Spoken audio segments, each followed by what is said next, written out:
When there was a gas leak and I bled heavily, fainting at home, my husband, the captain of the rescue team, sent everyone to save his suicidal first love. This time, I learned my lesson and didn't call. I just watched as darkness enveloped me. In my previous life, he answered my call first and brought people to save me, but as white Moonlight committed suicide by slashing her wrists in the bathtub at home, my husband said that everyone has their own fate. And he didn't regret saving me and our child, but on the night of the delivery, he tied me to the bed with bloodshot eyes, letting me and our child die together. When I opened my eyes again, I was back on the day of the gas leak. This time, if he wants to save Bai Yuiguan, let it be as he wishes. I can survive on my own. 1. Before I was fully conscious, I already smelled a pungent odor. Just as I tried to get up, I found myself completely unable to move, and I was bleeding down below. I struggled to crawl to the coffee table, fumbled for my phone, and dialed the rescue team's number. The call was quickly answered, and a familiar voice came through. "Hey, sister-in-law, you really know how to call us. The timing is just perfect." The person speaking is Sun Ji, a colleague and close friend of my fiancé Meng Hongtao. "Sun Ji, I fell down. There's a gas leak at home. Please send someone over to help me. The pungent smell is already choking me, making it hard to breathe." But the person on the other end chuckled. "Sister-in-law, your words are exactly the same as brother Meng's. Did you two rehearse this beforehand?" "Sister-in-law, Meng told me everything. He said you'd be jealous if you knew he was going to save Lu Qingqing, so you filed a false report to get his attention, and told me not to pay any attention to you." "Sister-in-law, I have to advise you, you and Meng have been together for so many years. Don't you know what kind of person he is? He's going to save Lu Qingqing because it's a matter of life and death. You're pregnant now, so don't overthink things. Rest assured, there are many people going, and they're all keeping an eye on him. Meng won't do anything inappropriate. Most importantly, Meng took everyone from the team with him, except for the few of us on duty. There's no one else to send." Hearing Sun Ji say that, what more did I need to understand? I should have just hung up the phone and reconsidered my approach. As I looked at my meticulously decorated future wedding home, a pang of bitterness surged through me. Glancing again at my bleeding lower body, I felt this child was likely beyond saving. I had never imagined the possibility of being reborn, let alone at such a critical juncture. In my past life, it was also on this day that I faced the same predicament. After getting pregnant, I was already prone to sleepiness, but suddenly I smelled a pungent odor while sleeping. I quickly got out of bed and rushed downstairs to check the gas situation. As a result, I was in such a hurry that I accidentally missed a step and fell down the stairs. I started bleeding on the spot and faced the risk of a gas leak, which could have exploded at any moment. My mind was in complete chaos, and the first person I thought of was Meng Hongtao. I called him for help, and he quickly brought a group of people to rescue me. This averted a major disaster. He was too busy taking me to the hospital for a prenatal checkup to notice the dozens of missed calls from his first love, Lu Qingqing. It was only later that we found out Lu Qingqing had a relapse of depression that day and had slit her wrists in the bathtub at home. They say the first person to find her was shocked to the core. Lu Qingqing was completely submerged in blood, her body pale and bloated. I was scared to death. And the tears just wouldn't stop. Meng Hongtao hugged me and comforted. Thankfully, I arrived in time, or I would have regretted it for the rest of my life. Later, I heard someone ask him, "Do you regret not going to save Lu Qingqing?" He shook his head, his tone firm. "Everyone has their own destiny. I have never regretted saving my wife and child." We got married smoothly and enjoyed a few sweet months together. On the night I was joyfully awaiting the birth of our child, the man who had always doted on me suddenly changed. He tied my hands and feet to the bed and stood silently by, watching me struggle in pain as I went into labor. I cried and begged him to take me to the hospital, to save our child, but he acted as if he hadn't heard, continuing on his own. "I regret it so much. I should have been firmer back then. You've always been manipulative, always jealous, and petty. Why did I believe you that day? Why did I come back to save you? You could have left on your own. You could have turned off the leaking gas yourself, but you still insisted I come back. If it weren't for your tears begging me to return, how could I have missed the chance to save Qingqing, leaving me unable to see her one last time? It's you, you wicked woman. Not only did you kill Qingqing, but you also bullied her before, driving her to depression. You're the one who deserves to die the most." His expression was wild, like that of a madman who had lost his mind. He laughed as he spoke. "You know how desperate Qingqing was before she died from excessive blood loss, don't you? You have no idea, so I'll let you experience the pain she endured, slowly wait for your death. Before I lost consciousness, the last thing I saw was Meng Hongtao laughing wildly, his face full of vengeance satisfied. Now, I must save myself, too. I crawled towards the door with great difficulty. With every push, I feel like my whole body is being torn apart.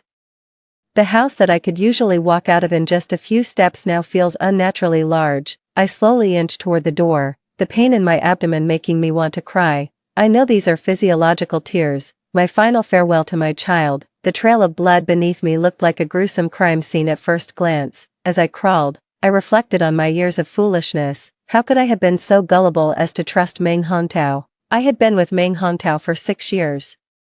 And I had long considered him my only family in the world, because when I was in middle school, my parents were taken away from me in a car accident. After that, I started moving from one relative's house to another. On the surface, they would smile and tell me to treat their home as my own, but soon enough, they would start to resent me, although I tried to stay out of the way, always smiling and greeting people, and even took the initiative to do housework. But being a guest is being a guest.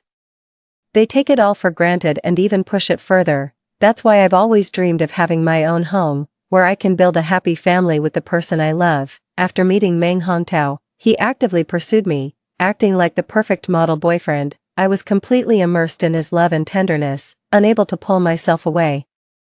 By the 3rd year of our relationship, he had already introduced me to his parents. His parents treated me so well, as if I were their own daughter. We talked about getting married, and even bought a house for our future. This house was chosen by both of us. We decorated it together, picked out the furniture, and adorned every corner. Before Lu Qingqing returned, I even fantasized about the happy life we would have after getting married. We'd have a cat, a dog, and a child. Our family of 5 would live our own little life. This beautiful illusion was shattered completely when Lu Qingqing returned. She was like a beautiful yet fragile porcelain doll, easily shattered with a light touch. On the night of her return, at 2 in the morning, a phone call took away the person by my side. Meng Hongtao said, "She just came back and has no friends. I'll help her more. Don't overthink it." As soon as Lu Qingqing saw me, she would scream and shout as if she had seen something terrifying. Later, after being diagnosed by a psychiatrist, she was found to have moderate depression, and even had tendencies towards self-harm and suicide. From then on, Meng Hongtao protected Lu Qingqing very well, completely preventing me from seeing her. It was as if he was afraid I would devour Lu Qingqing. It was precisely because Lu Qingqing had depression that Meng Hongtao would agree to all her requests, at any time. With just a phone call or a message, Meng Hongtao would rush to her without hesitation. We've had many arguments over this, and each time he insists he only sees Lu Qingqing as a friend, saying he doesn't want to see a life disappear. He acts self-righteously, making me look like an unreasonable, shrewish woman, but he didn't know that Lu Qingqing always sent me photos of her with Meng Hongtao, cooking, peeling shrimp, tidying up the house, helping her dry her hair, and even sleeping beside her. I was tormented in this relationship, unable to bear how Meng Hongtao always prioritized Lu Qingqing, yet unable to let go of this long-standing relationship. It dawned on me later that since Lu Qingqing returned, Meng Hongtao hasn't mentioned marriage at all. Was it from then that he had already given up on our relationship, on me and the child in my womb? It seems the gas leak has gotten worse, as a neighbor also smelled the gas and came to knock on my door. "Hey, is anyone there, Xiao Jiang? Are you home? What's that smell? Is it a gas leak?" The one knocking on the door was an elderly woman from the house diagonally across from mine. She has a loud voice but is very kind. I tried my best to respond, "Help, Auntie Song, save me," but the other person couldn't hear me at all, still knocking on the door insistently. The commotion was so loud that it drew people from several nearby houses. As soon as they approached my door, they smelled a pungent odor, like rotten vegetable leaves. "What's going on here? Is there a gas leak in this house? We need to handle this quickly, or something serious could happen." The one speaking was a brother from the northeast who came here to work. Someone suggested, "Quick, call the rescue team, or things could get really bad if we delay." Everyone quickly took out their phones and called the rescue team, reporting the same address. Sun Ji, who had been leisurely, started to panic when he received one distress call after another. Because he knew that if it was just one person calling, it might be a petty matter, but if a group of people were calling, it was no small issue. He hung up the phone and rushed back with the remaining few. The older brother from the northeast felt that waiting for the rescue team would be too late. He pushed the crowd aside and said, "Move out of the way, I'll kick the door open first." The crowd stepped back, and the 180-pound northeastern guy kicked the door with a single powerful move. With each kick, I could feel the walls and floor tremble slightly. I don't know how many times the guy kicked, but the door finally gave way. The moment the door opened, everyone saw me lying on the ground with a long trail of blood behind me, and they were terrified. "Xiao Jiang, how are you?" Auntie Song rushed over to help me up, her face filled with concern. "Quick, I'll take you to the hospital." Just as everyone carried me downstairs, my house exploded, with a loud bang. It was as if a bomb had exploded right next to my ear. With great difficulty, I turned back to look in the direction of my home, where a raging fire was consuming everything. The next second, I felt everything go black and lost consciousness completely. 3. A fire broke out after the explosion, and firefighters quickly arrived to extinguish it, making the incident quickly hit the local news. When Sun Ji arrived, he saw the firefighters had already gotten there.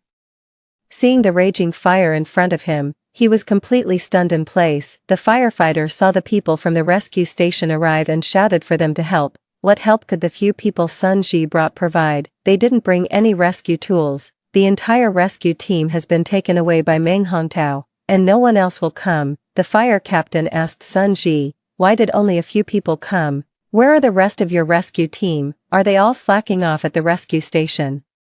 As soon as these words were spoken, the people gathered outside began to question Sun Ji. "Aren't you the rescue team? Why didn't you come earlier? We made so many calls, and yet only a few of you showed up. Isn't your duty to protect the safety of the people and to appear at the first moment when they need help? Why did you delay until now?" Sun Ji was terrified, and he dared not say that the rescue station was now completely empty.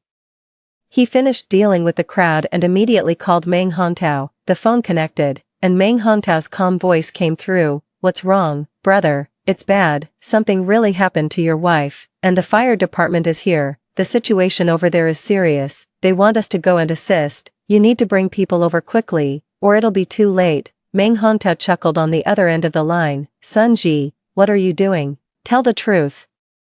What did Jiangli offer you to make you willing to make this call for her?" "No, brother Meng, don't joke around. This is really serious. You need to hurry over with people. If we're late, we'll all be in deep trouble." Sun Ji was frantic. "And you and sister-in-law are about to get married. She's pregnant. How can you bear to leave her alone at home?" "Sun Ji, look carefully who you're talking to. I'm the captain. Is this how you speak to your captain?" Meng Hongtao shouted into the phone. "And listen carefully, we're not married yet. Without a marriage certificate, we're just boyfriend and girlfriend, free to break up at any time. If you're interested in her, go and win her over yourself." "Meng Hongtao, I thought you were a human being, but you're just an animal. I shouldn't have trusted you. You've ruined us all." Sun Ji was on the verge of losing his mind, and his words started to become reckless. The person on the other end of the line chuckled. "Sun Ji, I didn't expect you to be such a good actor. Maybe you should quit this job and switch to acting." "Enough, stop talking nonsense. Even if something really happened, it's her own fault. Besides, she's so afraid of dying. What could possibly go wrong? Tell her that this time." I deliberately gave her a lesson to stop her from constantly being jealous and unreasonable. After saying that, he hung up the phone directly, not giving Sun Ji a chance to speak. Damn, Sun Ji was so angry he wanted to smash his phone, but he had more important things to do now. There was nothing he could do at the scene, but seeing the ambulance just squeezing in, Sun Ji rushed over. Just as he saw me being lifted into the ambulance, he quickly jumped in. My face is pale. Blood is continuously flowing out, and my heart rate is rapidly dropping, almost at its lowest. The patient's vital signs are rapidly deteriorating. They are in shock. Prepare the defibrillator. Immediate resuscitation is needed. 4. When I woke up, all I saw was a vast expanse of white. My thoughts were in chaos, as if I had been hit hard on the head. "Lily, how do you feel?" Hearing the voice, I slowly turned my head to look. The person sitting by my hospital bed was Meng Hongtao's mother, the future mother-in-law who had promised to treat me like her own daughter. Seeing that I wasn't speaking, Mother Meng got anxious and quickly pressed the call button. After the doctor and nurses arrived, she said anxiously, "Doctor, please take a look at my child. Why isn't she speaking?" The doctor first called my name, then checked my eyes and ears. I let the doctor manipulate me like a lifeless doll. "The patient is fine. It's probably due to extreme emotional fluctuations, temporarily losing the ability to perceive the outside world. It should pass soon. Only when she heard I was okay did Mrs. Meng relax. After a long time, I seemed to slowly find myself again. I placed my hand on my flat stomach. When Mrs. Meng saw my gesture, she quickly stepped forward, took my hand, and said with a look of deep concern, "Lily, don't be too sad. There will be other children, you're still young. And having a child won't be too difficult." I didn't speak, just turned my head and stared at her intently. She felt uneasy under my gaze, quickly let go of my hand, and stammered as she spoke, "Lily, why are you looking at me like that?" I slowly exhaled a deep breath and said softly, "I'm tired, I want to rest." Auntie Meng, unwilling to give up, grabbed my hand again and began apologizing on Meng Hontao's behalf. "Lily, Auntie knows you've been wrong today. The loss of the child has left me, as the grandmother, and Hontao, as the father, all in pain. You two have been together for 6 or 7 years now. The depth of your relationship is something many people envy. Auntie truly likes you from the bottom of her heart. The wedding date is set, and the invitations have been sent out. We can't afford to lose our composure at this point, and since you started dating, Auntie has treated you well, and I believe you know that in your heart.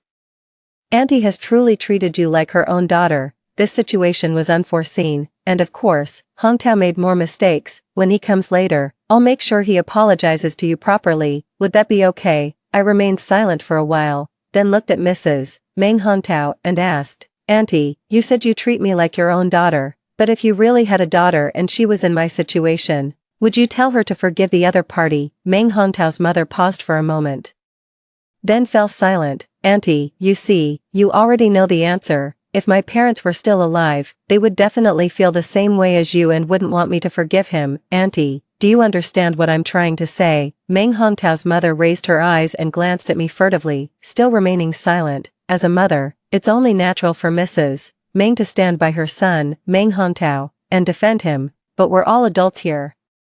And it's clear to everyone who has been wronged or hurt, no woman can accept that her fiancé would abandon her to care for another woman when she is in danger or suffering. If there is, it only means this woman doesn't love this man. From the moment I encountered danger until I was rescued, then sent to the hospital, and even now that I'm awake, I haven't seen Meng Hontao. Just as the ward fell into endless awkwardness, the door to the ward was pushed open. Meng Hontao's mother thought it was Meng Hontao, but when she saw it was Sun Ji, the smile on her face fell. "Xiao Sun, where's Hontao? Why didn't he come with you?" Sun Ji spoke irritably. "He's busy taking care of his first love. Who cares about our well-being? He caused a huge mess today, and we're all at risk of losing our jobs because of him." Hearing this, Hontao's mother became anxious. She quickly called Hontao. As soon as the call connected, Meng Hontao's mother shouted, "Where the hell have you been? Your wife's in the hospital. Where are you?" Meng Hontao's impatient voice came through. "Mom, why are you joining in with their nonsense? What could possibly be wrong with her? She's always causing trouble. It's so annoying." Meng Hontao's mother turned back, glancing at me guiltily, and continued shouting, "What are you talking about? Lily fell and had a severe hemorrhage, resulting in a miscarriage, and you're still out fooling around. Get to the hospital right now." "Miscarriage? How could she have a miscarriage when she was perfectly fine?" Meng Hontao exclaimed. "Mom, don't say such things just to get me to go see her. It's bad luck to talk like that. Come to the hospital and see for yourself." "Fine, I'll go over there soon." "You and Sun Ji, you have no idea what she's given you to make you say such things. Just wait until I get there and expose her lies." Meng Hongtao's mother was furious. But before she could say anything else, the other side had already hung up the phone. She turned back to meet my cold gaze, her lips quivering several times, but in the end, she didn't utter a single word. 5. It was over an hour before Meng Hongtao finally arrived. Along with him came Lu Qingqing. Lu Qingqing held Meng Hongtao's arm, the two of them walking like a bride and groom heading towards the wedding stage, their faces adorned with faint smiles, standing side by side. The moment she met my gaze, the joy on Lu Qingqing's face was instantly replaced with terror. She recoiled like a frightened little rabbit, instinctively hiding behind Meng Hongtao. "Brother Hongtao, Sister Jiangli seems to be glaring at me." Hearing this, Meng Hongtao stood in front of Lu Qingqing like a brave warrior, glaring at me. "Jiangli, if you have something to say, come at me. Qingqing is still unwell, why make things difficult for her?" I suddenly remembered a phrase that went viral online recently. when people are speechless, they really do laugh. Meng's mother, looking exasperated, stepped forward and slapped Meng Hongtao across the face. What's wrong with you? Can't you see Lily is still lying in bed? She just gave you a glare when she walked in. If I feel like beating you to death now, do you want to take care of me first? Meng's mother pulled Meng Hongtao over, who hadn't reacted yet, and shot a glare at Lu Qingqing, saying, "You're such an idiot, you believe whatever a stranger says. Why don't you listen to what your mother and your wife, lying in bed, are saying and asking for? Lily just went through a fall, massive bleeding, and a miscarriage. You don't even ask how she is and start scolding right away. Is this how you act as a husband?" It was then that Meng Hongtao finally looked at my belly. A 4-month-old fetus is quite noticeable. The difference between having and not having is huge, even a blind person could tell. Before Meng Hongtao could speak, Lu Qingqing on the side started crying first, sobbing. She apologized. "Sister Jiangli, I'm sorry. If it weren't for my relapse, I wouldn't have contacted Brother Hongtao, and he would have definitely rushed back in time to save you. I'm sorry, it's all my fault." Lu Qingqing pouted her small mouth, her voice choked. And with a deep breath, tears streamed down her face. As a woman, I was stunned. Her crying was truly moving, and even I felt pity for her. If I didn't know the truth, just seeing her cry in front of me would make me think she was being bullied, and with her ability to cry on cue in 3 seconds, it's rare to see in the entertainment industry. For the first time, I felt sorry for her, thinking she had taken the wrong path. What's with her trying to compete with me? She should have become an actress. Such a natural talent for acting is being wasted. As expected, as soon as Lu Qingqing started crying, Meng Hongtao's intelligence immediately dropped to 0, and he quickly embraced her, softly comforting. "Qingqing, don't cry. How could this be your fault? If anyone is to blame, it's her own carelessness. Moreover, she often scares you, and she even arranged for someone to bully you before, which led to your depression. We haven't even settled that account yet." It was only then that I remembered this incident. I wonder if Meng Hongtao even has a brain. Someone from his past must have told him that I orchestrated bullying Lu Qingqing, which is why she gets scared whenever she sees me. I was really puzzled before I met Meng Hongtao. I didn't even know Lu Qingqing at all. Most importantly, we only met after college, while their relationship was a story from their school days. These two people have nothing to do with each other, yet Meng Hongtao believed anyone who said I was behind it. Meng Hongtao, I really want to ask you, where did you find out that I had someone bully her and then deliberately intimidate her? Meng Hongtao gave me a triumphant look. Do you need me to spell out what you've done yourself? You found out from someone that Qingqing was my former lover, even though we had broken up for a long time and she was no longer in the country. Yet you still went online to find people to cause trouble at her school, have her beaten, and threaten her not to return. Isn't all this you're doing? And ever since Qingqing came back, you've been deliberately causing her trouble. You know she's afraid of seeing you, yet you keep showing up in front of her, saying vague things that make her already fragile mental state even worse. You've done so many bad things, and now that the child is gone, it's your karma. From now on, just behave yourself and stop bothering Qingqing, and I'll forgive you. He spoke with righteous indignation, as if he had witnessed it himself, as if he's forgiving me. I can't help but laugh. I looked at Lu Qingqing and asked, "Miss Lu, is what he said true? Do you have evidence proving that I harmed you?" Lu Qingqing looked at Meng Hongtao with difficulty, and Meng Hongtao immediately felt a surge of blood, shielding her behind him. "Why are you yelling? You know Qingqing is afraid of you. Yet you speak to her like that. Do you really expect her to answer you?" "Of course not," I said with a smile. How could she admit to something she didn't do? I pulled out my phone from under the pillow and said with a smile, "I've recorded everything we just said. Don't worry, the law will clear our names." "What do you mean? What are you trying to do?" Meng Hongtao gave me a suspicious stare. I smiled faintly. "I will choose to sue you, along with the division of all our previous assets." "Oh, I officially inform you, we're breaking up." 6. When I mentioned breaking up, Meng Hongtao panicked. "Jiangli, you want to break up with me? Don't you know our wedding date is already set, and we've informed all our relatives and friends. Now you say you want to break up. What am I supposed to do?" Auntie Meng also quickly tried to persuade me. "Lily, don't act rashly. Let's talk things through slowly. You've been together for so many years. Breaking up would be such a pity." Only Lu Qingqing stood still without speaking, and from my perspective, she even seemed to be smiling. "Do whatever you want. It has nothing to do with me. If you want to make a big deal out of it, I don't mind telling your relatives and friends about your actions." Meng Hongtao was initially stunned, then smiled knowingly. Jiangli, if you think this act of playing hard to get will make me submit, you're mistaken. Watching his self-satisfied expression, an unnamed fury burned within my chest. I couldn't hold back any longer and grabbed the water cup from the side cabinet, throwing it at Meng Hongtao. Meng Hongtao didn't react in time, and his head was hit, causing a gash and blood to flow. This sudden action startled the usually quiet Lu Qingqing and even Meng's mother, who had been siding with me. How could you hit Hongtao? Meng's mother turned back, looking at me with displeasure. I finally saw her true colors, and any guilt I felt for remembering her kindness vanished. Meng Hongtao, holding his injured forehead, looked at me in shock. At my cold gaze, he instinctively took a step back. Before he could speak, a phone ring interrupted him. The call was from his superior, instructing him to return immediately for an investigation. Meng Hongtao left, and just as Lu Qingqing was about to leave, I called out to her, Lu Qingqing, wait for my court summons. All your actions will be met with the appropriate consequences. Lu Qingqing glared at me fiercely and turned to run away.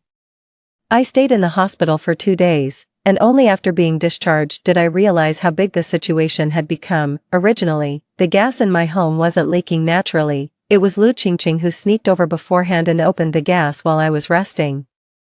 Then she sneaked back and called Meng Hongtao at the right moment. Meng Hongtao was also reported by everyone, and the one leading the charge was my grandson, Sun Ji. The reasons for the report are abuse of power, unauthorized use of professional equipment, failure to follow rescue instructions. In any case, with several charges against him, he was completely fired, and this will be recorded in his file, making it impossible for him to ever have a formal job. Fortunately, the gas at home was almost used up, so the explosion was limited and only half of the house was destroyed. It's also fortunate that the firefighters arrived in time and prevented the fire from spreading. The situation escalated significantly, and Meng Hongtao was named and featured in the news. Bored netizens started digging into the details of the incident. Without a doubt, they eventually uncovered the relationship between the three of us. When it comes to gossip, netizens are all-powerful.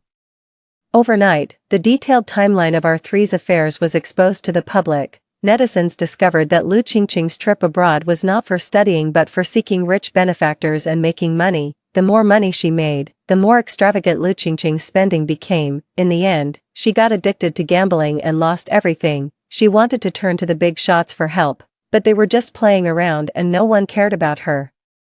Then she was dragged to the casino for 3 months, and after that, she was thrown out. With nowhere to go, she had to come back and latch onto Meng Hongtao, the easy target. Even her depression was fake. Meng Hongtao is seen by netizens as the epitome of a scumbag, engaged, with a child, yet still flirting with other women. When it comes to scumbags, people seem to despise the third party even more, especially those who knowingly interfere in a relationship. Both were torn apart by netizens.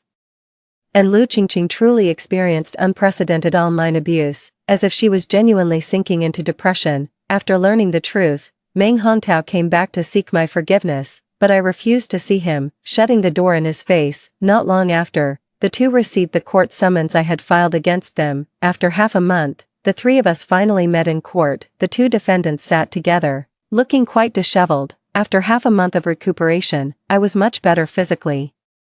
Due to the previous explosion incident, both of them became internet celebrities. Upon learning that they were being sued, many netizens came to watch the trial out of curiosity. I first sued them for defamation. I presented the recording and evidence of Lu Qingqing's harassment, effectively sealing their fate. Meng Hongtao looked at me with deep sorrow. Lily, I'm sorry, I didn't know you went through so much.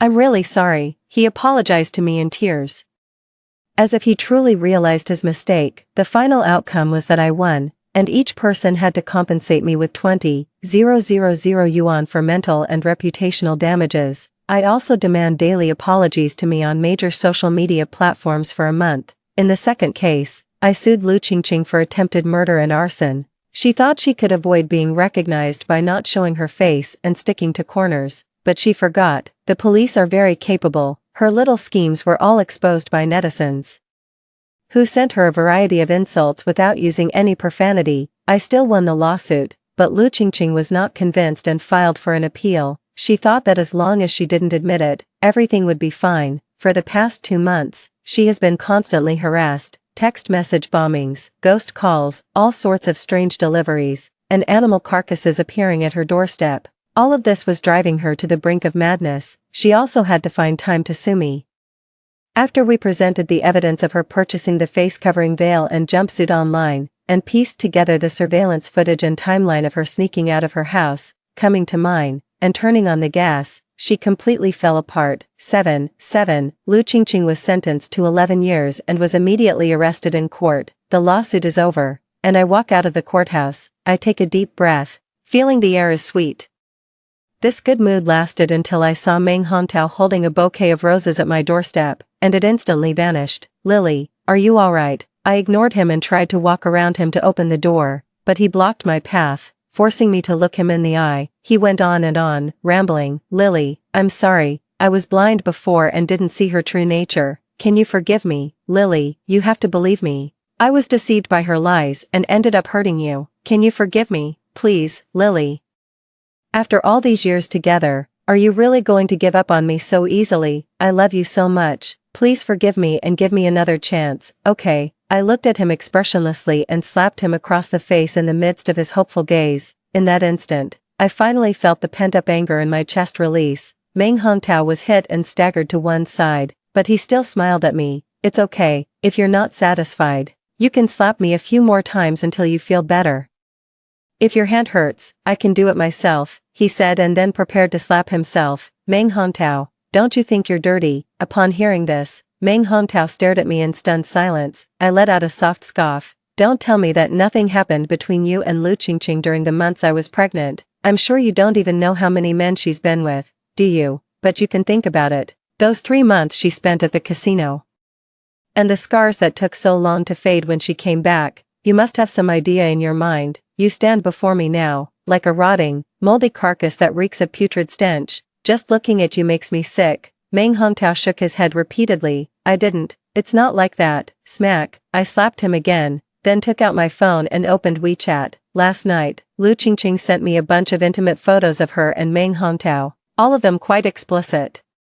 Looking at the photos on his phone, Meng Hongtao's face turned ashen. He suddenly knelt down in front of me and started slapping himself repeatedly. I'm sorry, I was wrong. I deserve to die. Honey, can you forgive me? You can hit me, scold me, or even stab me a few times if that's what it takes to calm you down. I'll do anything, as long as you're willing to stay by my side and forgive me. I grabbed his hair, forcing him to look up at me. Stay by your side, forgive you, Meng Hongtao.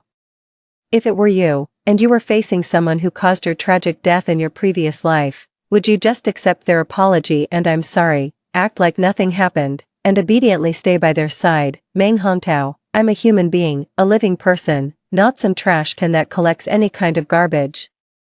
Hearing this, Meng Hongtao's eyes widened instantly. His face was filled with disbelief, and he stammered, Lily, you've also been reborn, haven't you? Of course, heaven couldn't stand your beastly behavior, so it allowed me to be reborn as well. Are you surprised? He shook his head and nodded, alternating between crying and laughing, which looked really funny. Lily, I'm sorry for our child, I'm not human. As he spoke, he slapped himself repeatedly, his face swelling, but he didn't stop. Meng Hongtao, I'm glad that child was never born. If he had been and ended up with a father like you, that would have been the greatest tragedy of his life. Get out, and stay as far away as possible. Don't ever show your face in front of me again. A professional lawyer will be contacting you to handle the property division. I hope you cooperate obediently. With that, I kicked him. I opened the door, slipped inside, and closed it behind me, shutting out the annoying crying. To my surprise, Meng Hongtao didn't play any tricks with the property division and even gave me an extra share. I didn't hesitate, and after receiving the transfer, I grabbed my suitcase and headed straight to the airport, to a city I had never been to but had always longed to visit. I settled in the new city and opened a coffee shop and a flower shop. I bought myself a small one-bedroom apartment and got a cat and a dog. My days are very leisurely. I open my shop whenever I feel like it, and if not, I go traveling. One night during my 4th year here, I received a strange call. A weak yet familiar voice came through the phone. Lily, I guess when you lose too much blood, you start seeing things. I think I see you. Lily, waiting for death to come is such a long and terrifying process. Lily, I'm sorry. This life, I wronged you. Next life, I'll love you properly. Later, I received calls from the police and lawyers. He said Meng Hongtao had committed suicide and asked what was said in the last phone call. I replied, "Sorry, I thought it was a scam call," and hung up directly. Indeed, as soon as I heard the first word Lily, I hung up. Later, the lawyer called and said Meng Hongtao had left me some money, asking me to sign to inherit it. I directly refused. "Donate it, let those who need it more use it." After hanging up the phone, I looked at the freshly wrapped flowers in front of me and smiled as I handed them to the boy. "Wishing you success in your confession." The boy smiled slightly, paid, and ran towards the girl waiting for him on the street corner. I watched the two figures fade into the distance, then turned back to tend to my flowers, continuing to wait for my next customer. 8. Extra chapter, Meng Hongtao. I didn't expect Jiangli to have been reborn as well. In fact, I sensed something was off when she unwaveringly said she wanted to break up, her gaze at me so cold and calm. No matter how great a person's change, it wouldn't be so drastic within just one day. Her gaze at me held no love, only sorrow after despair and anger fueled by deep-seated hatred. We had been together for 6 years, and I had never seen her like that. In that moment, I was afraid, but things changed too quickly, leaving no time for me to think.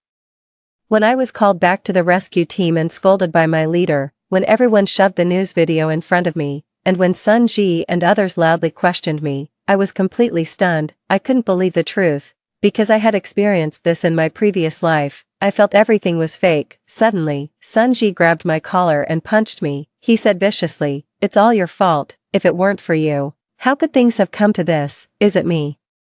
Could it really be that my rebirth changed the course of events, leading to a deviation in the outcome and causing such a disaster?" Before I could reflect on myself, I was suspended, due to my personal reasons. This disaster has been greatly affected. If I had acted as I did in my previous life and saved Jiangli, I would have been able to save Lu Qingqing as well. Yes, if I hurry, I should be able to make it. But why? Why did I choose to save Lu Qingqing over Jiangli? In that moment, I examined my own love. It seemed that ever since Lu Qingqing's death in my previous life, after her mother told me some ambiguous things, I had never trusted Jiangli again. When the truth was revealed, I realized it was all just Lu Qingqing's scheme to manipulate me. I went to confront Lu Qingqing about why she lied to me. At first, she cried and said she didn't. She just wanted to get closer to me. But then she revealed her true self, completely changing her usual delicate demeanor, and looked at me as if I were a fool. "It's not my fault you're so gullible. You believe whatever I say." I just cried a bit,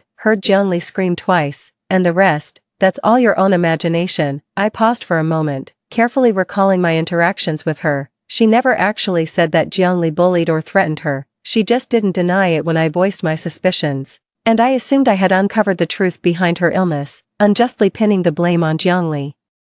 After the incident, Qingqing and I were subjected to online attacks. I was called a scumbag, an idiot, and even predicted that I would die at the hands of a woman. She was called a homewrecker, a green tea, and a shameless seductress. Netizens also dug up some of her past overseas, including the fact that her depression was fake. She came to me crying, begging me to save her. I slapped her and told her to get out. She deceived me, leading me to kill my own child and destroy my feelings.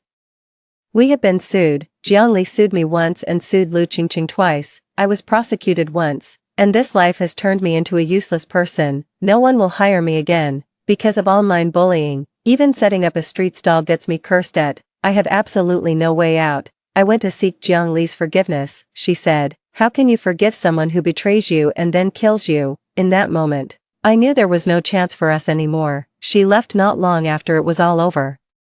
Only after losing her did I realize how happy I used to be, and the more I reminisce, the more I hate myself. I was really stupid, and I destroyed everything and my happy life with my own hands. This is all my own doing. I started to fall apart and numb myself with alcohol. 1 day, 2 days, 3 days, only when I'm drunk can I see Jiangli. Over time, my parents couldn't stand it anymore. I was forced to see a psychiatrist, who diagnosed me with schizophrenia. I don't want to accept treatment.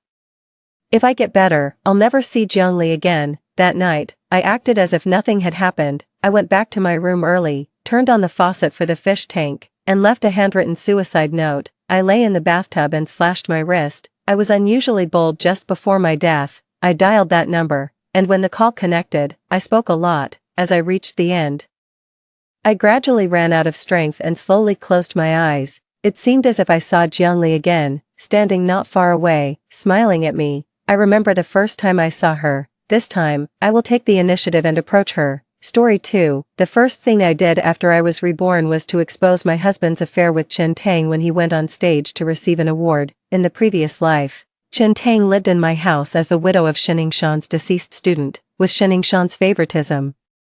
She spent all my family's savings and even planned to take my children's living expenses. Later, Sheningshan was transferred to a big city, taking only Chen Tang with him. After that, he abandoned his wife and children and never returned again. When I asked him about it, he said that I was not worthy of going with him to a big city to enjoy a good life. After being reborn, I no longer stubbornly stick to the dilemma, but take the initiative to attack.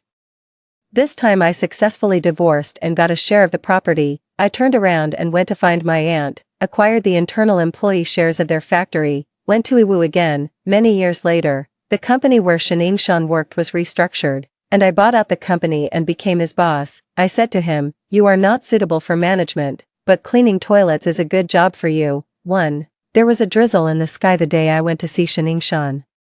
Because I was weak and dizzy from hunger, the guard pushed me lightly and I fell into the mud. Just at this time, Sheningshan brought Chen Tang and his mother to me. Sheningshan frowned, looked down at me, and called me Shui, but he did not come forward to help me up. His eyes were complicated, with contempt amidst pity. It was clear that a long time ago, he had said to me with great joy, "Shui, you are really capable. With you around, all the hardships are sweet."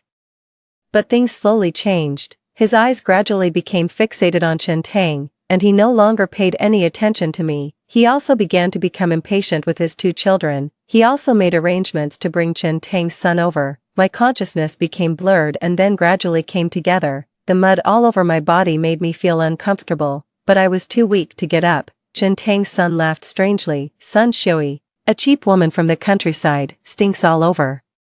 Chen Tang quickly covered his mouth. What nonsense is this kid talking about? His eyes were vague, but he couldn't hide his pride. I reluctantly looked at the 3 of them. They were all wearing tweed jackets and looked respectable, like a family of 3, all in one. The mother and daughter had rosy complexions and looked well taken care of. So this is what they said about me behind my back after I took over my place. There was a big shift in the positions of both sides. In fact, when Chen Tang first came to my house, he was not much better than I am now. At that time, her son was not with her and was fostered in his grandmother's home. It was said that he had no food to eat. Chen Tang couldn't even take care of himself, so naturally he wouldn't take his son with him everywhere. Unlike now, the mother and son are both plump and happy. I wish I could ride a horse and parade through the streets. I looked at my son's skinny body beside me, and he kept trying to pull me up. But he was powerless. After several failures, I was sweating profusely. My heart suddenly felt like it was on fire, and anger was surging. I realized belatedly that Sheningshan had already brought Chen Tang's son to reunite with him so early. In my previous life, I didn't come here so quickly, so naturally I knew nothing about this. At that time, I was still working honestly in the county town to support my family. I served my mother-in-law diligently and tried my best to take care of my 2 children. After the implementation of family planning, I had an abortion, but I was unable to recover and ended up with a number of illnesses. There was no news from Sheningshan, and I didn't dare to ask more. Besides being financially strapped, I was also worried if something had happened to him. Who would have thought that they would rebuild their love nest and spend time with their lover? I struggled to get up and said to the mother and son, the child didn't know me, but called me by my name and said I was a stinky country woman. It must have been taught by an adult. Chen Tang covered his mouth in shock, his slender fingers as white as jade. In an instant, my eyes were filled with grievance and I couldn't stop crying. Sheningshan scolded me harshly. "Son Shui, why are you arguing with a child? He has been bullied before and is timid to begin with, don't scare him." After saying that, Sheningshan picked up the little boy, and the little boy called him affectionately, "Dad." As soon as these words were spoken, the son next to him was about to cry. Sheningshan was also a little flustered. He was humiliated and frightened because he had no father. He often had nightmares, so I let him shout like that. "Stop hiding it." My voice was icy cold. "Son Shui," I said in a cold voice, "my son is right here.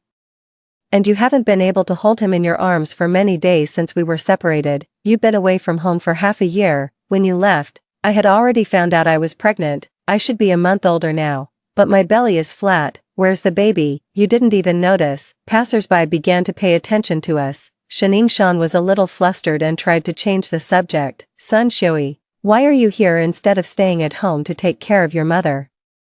Catching an adulterer, I said sharply. Shan slapped me in the face in response. My ears were ringing and I was seeing stars. I don't know where I got the strength from, but I was able to stand steadily, and my son supported me with his weak body. I jumped up and slapped Shan in return. Shan's hair suddenly became disheveled, and he was no longer elegant and refined. The scene was so grand that pedestrians began to gather. Shan's fake polite face showed panic. Alright, Shui, we were too hasty today. I admit that I was wrong. You are covered in mud and water now. I will take you to the guest house to wash, I sneered. Aren't you going to take me home to clean it? Shan looked embarrassed and Chen Tang looked surprised. It was as if I was invading their private territory. Shan pointed to a building on the side of the road and said to me in a soothing tone, "This is our Exploration Bureau's guest house. We have 24-hour hot water. Stay here first and take a good bath. If you go home now, you'll have to boil water and walk a long way. It's better to stay here first. There aren't many pedestrians in the residential area during working hours, so now is not a good time for me to cause trouble. It would be nice to stay in a guest house first." I gave myself and my son a bath and bought some food. I felt heavy-hearted as I watched my son wolf down the food. My son Yizhuang suddenly burst into tears and said to me, "Mom, this wrap is so delicious, but it's a pity that my sister can't have it." My face was fierce, but my words were gentle. "It will be fine soon. You will all have a good life from now on, too." I was waiting for the family quarters to get off work. Just now, the gate guard brought Shan here.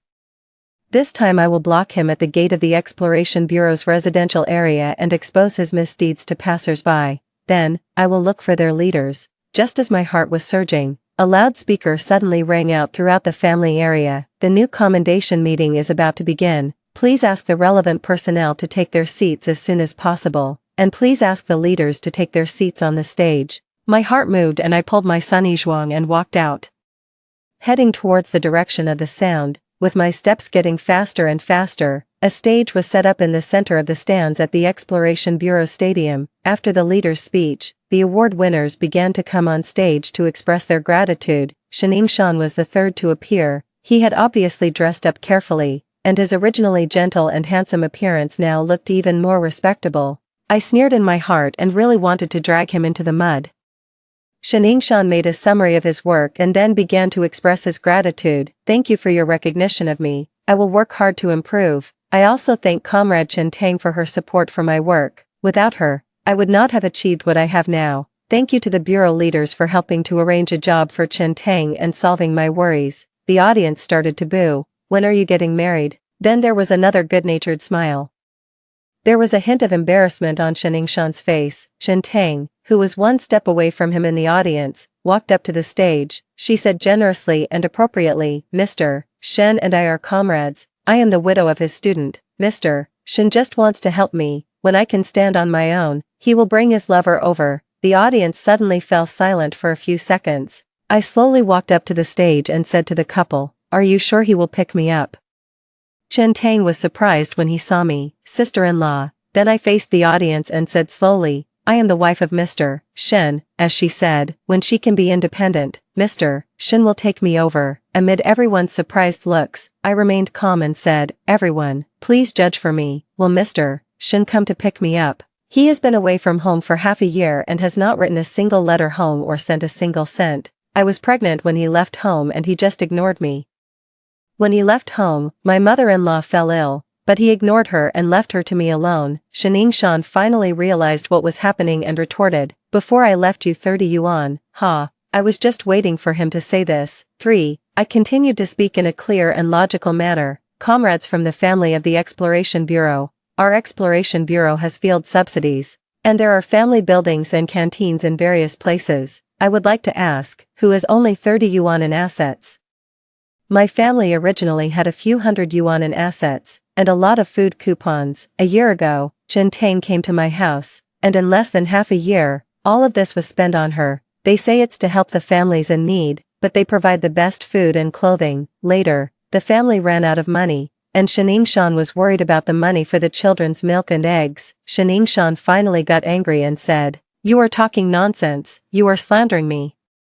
He took a step forward and tried to pull me away, but it was too late. The best time would have been to take a step earlier. He underestimated me, so he missed the opportunity. I went on to say, which of my words is false? The post office has records of all letters and money sent. Give them to me. I'll wait for you here. You said you were thinking about your child's milk money. My son is right next to me. Do you think I, as a mother, would lie to your face? Besides, after Chen Tang came to our house, he ordered double the milk. Look at Chen Tang's clothes, shoes, and watches. They are all new. Calculate how much they cost. It's all obvious. When you left home, I heard that the 30 yuan you gave me was an advance on your salary. The finance department of your company has it all and can verify the authenticity. There was a chorus of sighs from the audience. As long as the finance department doesn't refute it, then it's true, I continued. Shining Shan, I earn 35 yuan a month, and your mother's illness costs 20 yuan. As for the remaining 15 yuan, I am a pregnant woman and have to raise 2 children. Do you have a conscience? Shining Shan was in a state of disgrace, and finally came to pull me away regardless of anything.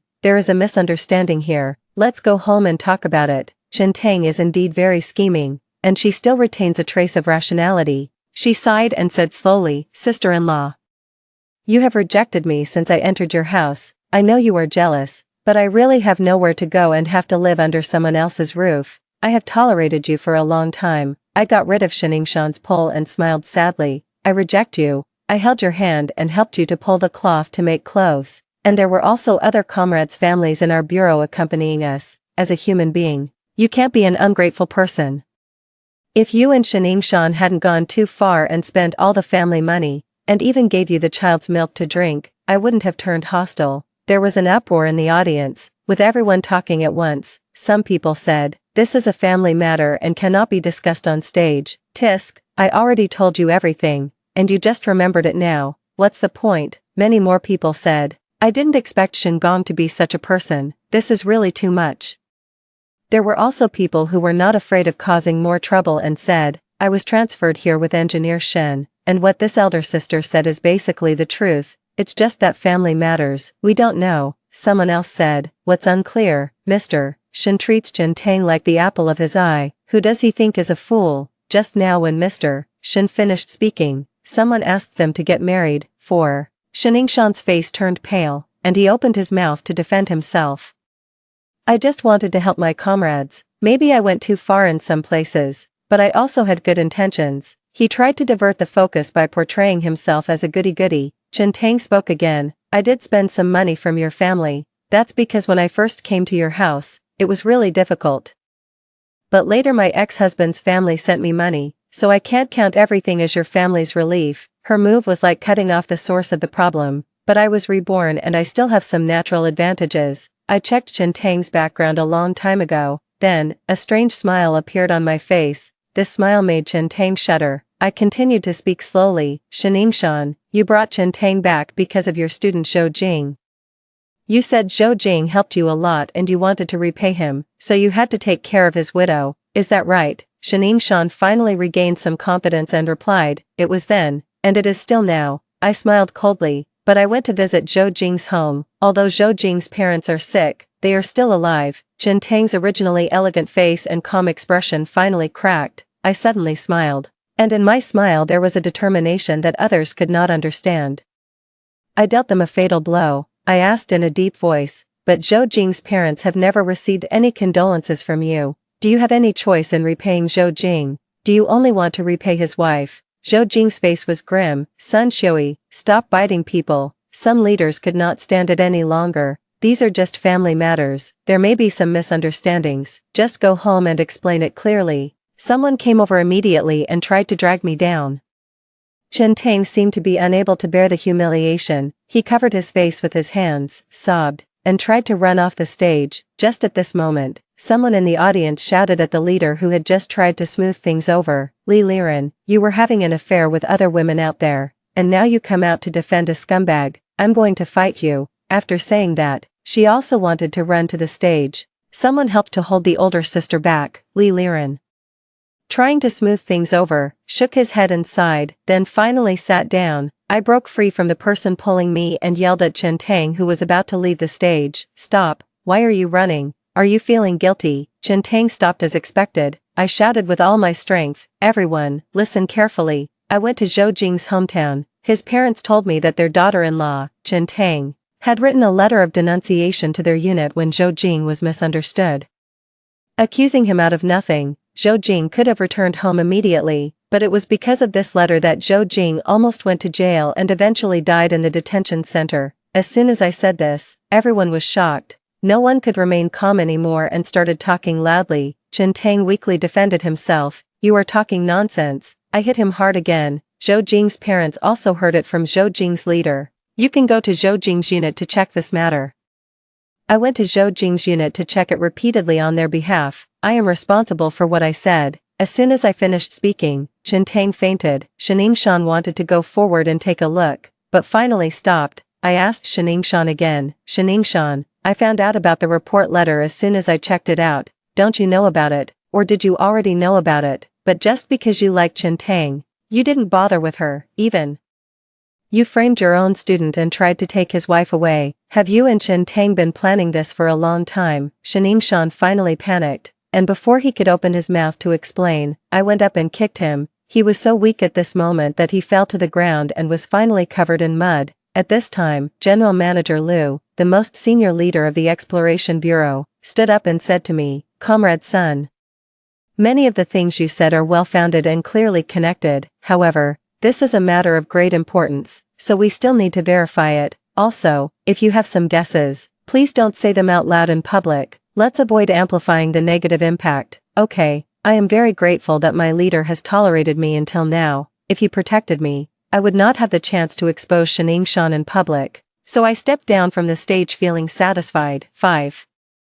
Shaningshan and I were taken to the mediation room together. Mr. Liu personally took charge of the matter. He said to me, Comrade Sun, I've heard of you. You're a very virtuous person. This matter has become so serious. What do you want? I replied calmly. I request the organization to agree to dissolve my marriage with Shaningshan and give me the share of the family property that I deserve. I know that Chen Tang has already spent all of Shaningshan's money, but he can get an advance on his salary. No matter what position he holds in the future, his organizational relationship will not change. The Bureau should be able to satisfy me on this point. Mr. Liu nodded. I continued. In order to satisfy Chen Tang's material needs, Shaningshan even ignored his own mother, so I asked for the custody of the 2 children, and Shaningshan must pay child support. The HR officer next to General Manager Liu said, those of you who live together should stop talking about divorce all the time. Look at how many people actually get divorced, and in the end they still have to make do with each other. Big sister, you've taken things too far, I said resolutely. If anyone can get a divorce, I will get one too. Before Shaningshan came here, he was too biased towards Chen Tang at home. You only heard a few words and don't know the whole story. Shaningshan, who had been bowing his head, suddenly raised his eyes and pleaded, Shui, I know I was wrong, I was deceived, please forgive me this time. I shook my head. You are not deceived, you are willing to be deceived. You like Chen Tang, so you are easily deceived. Besides, I'm still not sure whether you were involved in framing Zhou Jing. Shaningshan suddenly became excited. Sun Shui, am I so unbearable in your eyes? I nodded, yes, even worse. So I told my boss what happened after Chen Tang came to my house and I firmly demanded a divorce. 6. At that time, Chen Tang had been in my house for 3 months and still regarded himself as a guest. He had breakfast like the other children, eating eggs and drinking milk every day. That morning, all the eggs and milk in her bowl were gone. Chen Tang looked at the white rice porridge in front of him and his eyes turned red. Shaningshan noticed it immediately and threw the bowl on the table with a bang. With a red face, she challenged me. Sun Shui, is this how you treat your guests? I sighed and put down the bowl as well. A good cook cannot cook without rice. Shaningshan, I told you a long time ago that the family has run out of money. We have no more food coupons, so we can't buy eggs. Shaningshan's chest heaved with anger. I continued, when your father was alive, he made a rule that the good things in the house should be given to the children.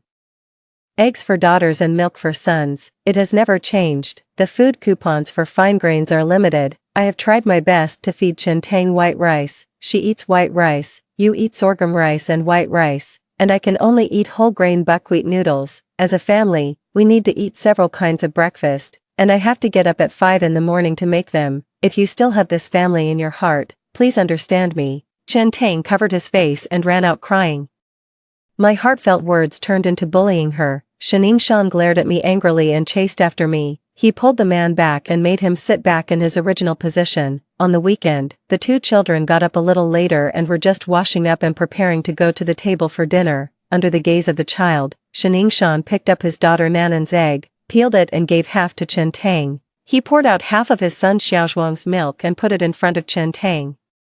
Then he smiled at Chen Tang soothingly. It's okay, eat, I have the final say in this family. Chen Tang also responded with a charming smile, and then began to eat proudly. He also gave me a provocative look. Nan, whose half of the egg was taken away, burst into tears. I didn't have time to investigate anything and could only comfort the child first. My son also stood beside me with red eyes. 7. I took my child back to my parents' home that day.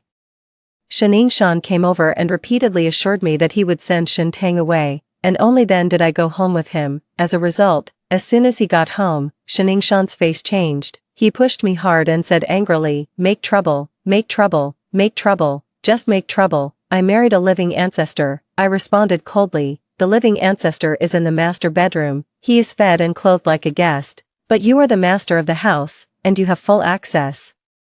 Shining Shan's face changed slightly, but he quickly regained his arrogance. I knew you didn't like her, and I knew you were just being magnanimous, I said. I pretended to be generous and spent all my family's money on her. So what if I was really generous? I sold myself out. Shining Shan waved his hand impatiently. I won't argue with you. Housewives like you are good at quarreling. He paused, then pretended to be kind and said to me, it's not impossible to solve the problem.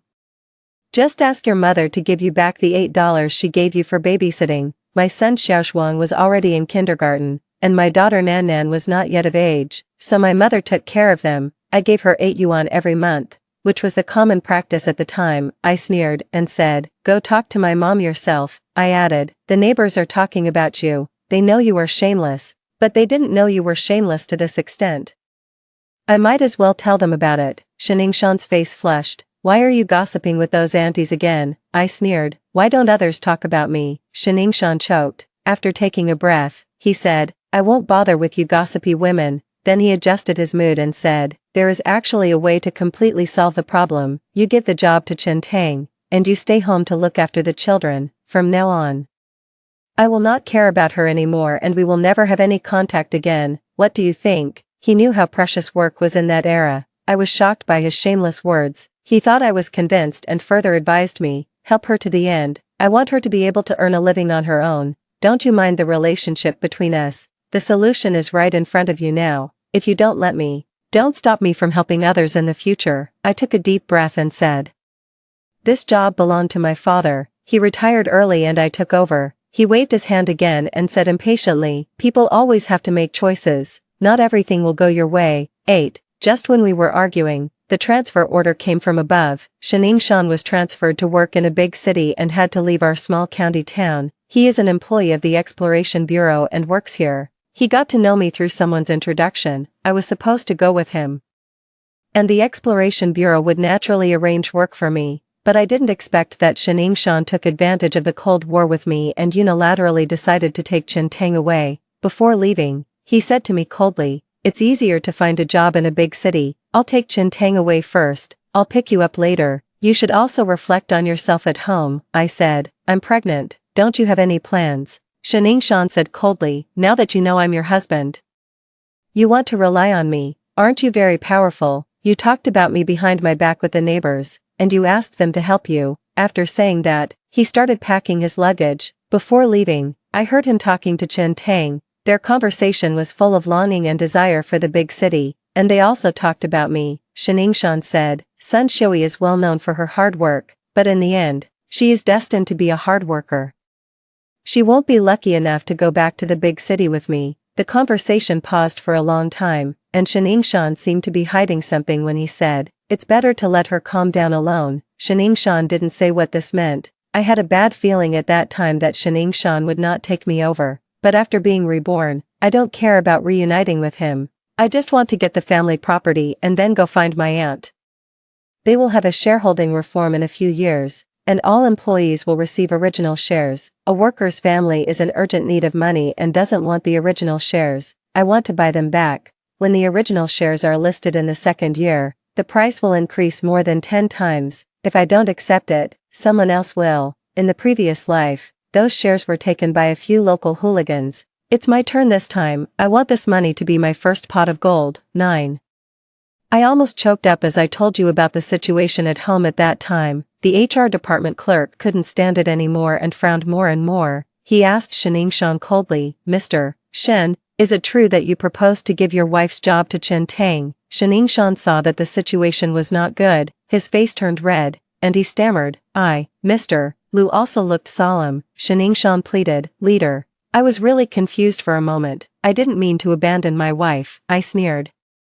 When did I become a wife of poverty? I graduated from high school and worked as a pattern maker in a garment factory, a level 6 technician. If I hadn't been busy having a baby in the past 2 years, I would have been the deputy factory director, and my salary would have been raised by at least 2 levels. Shan's face turned even redder. I didn't mean that. The situation was just in my favor when Li Liren, who had just been exposed in public by his wife, walked in. He took a sip of water and glanced at Shan. The two exchanged glances, and then Li Liren said, Comrade Sun, we know you have been wronged, but you should also be magnanimous and give comrades a chance to correct their mistakes. My heart sank. Li Liren put down the water cup heavily and said in a cold voice, It is our consistent style not to kill comrades with one blow. We know you're suffering, and the leaders will hold a meeting to discuss it. After saying that, he turned and left. Mr. Lu looked at his departing figure and said to me, Comrade Sun, Mr. Li is the vice president in charge of personnel. We should pay attention to his opinions, but we always insist on fairness in doing things, so don't worry. The personnel officer next to me also gave me a look and said, Sister Sun. The policy of freedom of marriage is there, and your request will not be ignored. Wait and see, the unit will have to mediate. Shan looked left and right, his expression changing unpredictably. He frowned and said, My feelings for Sun Shui are still there. She was just angry for a while. It will be fine once she calms down. I took advantage of the situation and slapped Shan again, knocking his face crooked. His eyes were red and swollen, and he looked at me in disbelief. I spat in his face again. You're a slut, and you bully your wife when you get home. Now that the wind is blowing in your favor, you want me to forgive you. Dream on. I won't forgive you even if you die. Shan's face was full of grievance, but he didn't dare to get angry. Mr. Lu told me, Mr. Li's opinion is that we should continue the mediation, no matter what. There will be no result today. Please wait. Shan said aggrievedly, Leader, I don't want a divorce, I sneered. You are afraid that if you get divorced, your reputation as a morally corrupt person will be established. I tell you clearly, if you delay me for 1 day, I will continue to expose you to my comrades for 1 day. There are many other things that I can't remember at the moment, so let's sort them out slowly. Shan took off his disguise and looked at me with a gloomy face. I looked back at him with the same vicious look and continued, Mr. Li's wife also stood up just now. Mr.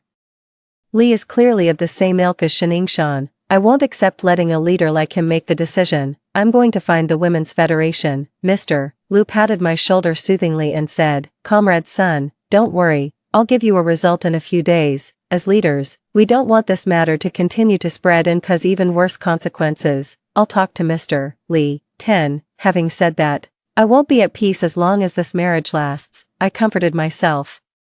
Guarded against arrogance and impatience, and allowed the situation to develop in a more favorable direction. Thinking about this, I suddenly remembered that the watch on Chen Tang's hand was bought by Shan and her. I have to get it back. Chen Tang should still be at Shan's house. The Exploration Bureau has arranged a job for her in a subordinate unit, and her personnel relationship should have been transferred as well, without a letter of introduction from the unit. She can't go anywhere. As soon as I thought of this, I quickly stood up and said, in that case, I will go back and wait for news. The child will be scared if he is alone for a long time. I will come to your office tomorrow and wait here. The personnel officer tried hard to hold back his laughter. I took the child from the women's officer and thanked her profusely. Then we followed Shan home. The women's affairs officer followed us, fearing that there would be a big mess along the way.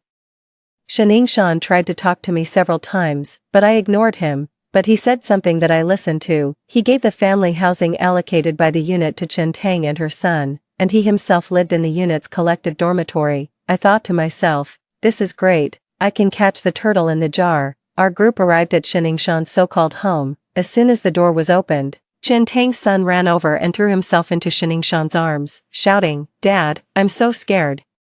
Mom is crying so hard." Xiningshan sighed, looked back at me, and dared not say anything. When I entered the house, I saw all the decorations were new to me. As Xiningshan said, a big city is a place of enjoyment, but he wouldn't share it with me. He and I have been married for 6 years. I have been thrifty, filial to my parents-in-law, and raised my children. I don't know how I have let him down. In my previous life, I really wanted to ask him, is it so easy to abandon your wife and children? At this point, I am standing in this place that was once out of my reach, but suddenly I have no desire to pursue it. All I was thinking was, how much are all these pieces of furniture worth? Then I rushed to Chen Tang, took off her watch and put it in my pocket. Chen Tang was crying and staring at Xiningshan's face. I took advantage of her not reacting and took off her brooch. Then I ran to the closet and took away her coat and a few clothes made of nice fabrics. Then she pretended to be embarrassed and turned to the women's officer and said, I agreed to provide her with food and drink, but I never agreed to buy her expensive items. After all, these things were obtained by her through fraud, so I naturally have to take them back. Then my eyes turned red and I further explained, the family is short of money, and we don't have money for the next meal for the children. When I arrived here, Xiningshan arranged for me to stay in a guest house, but he didn't even buy a meal for the children. The money spent on these things has taken away from our family's living expenses, my children, and I don't have enough to eat at home. I saw the women's officer's eyes were red. She continued, just take it, it will provide some nutrition for the child. I think Mr. Shin will agree.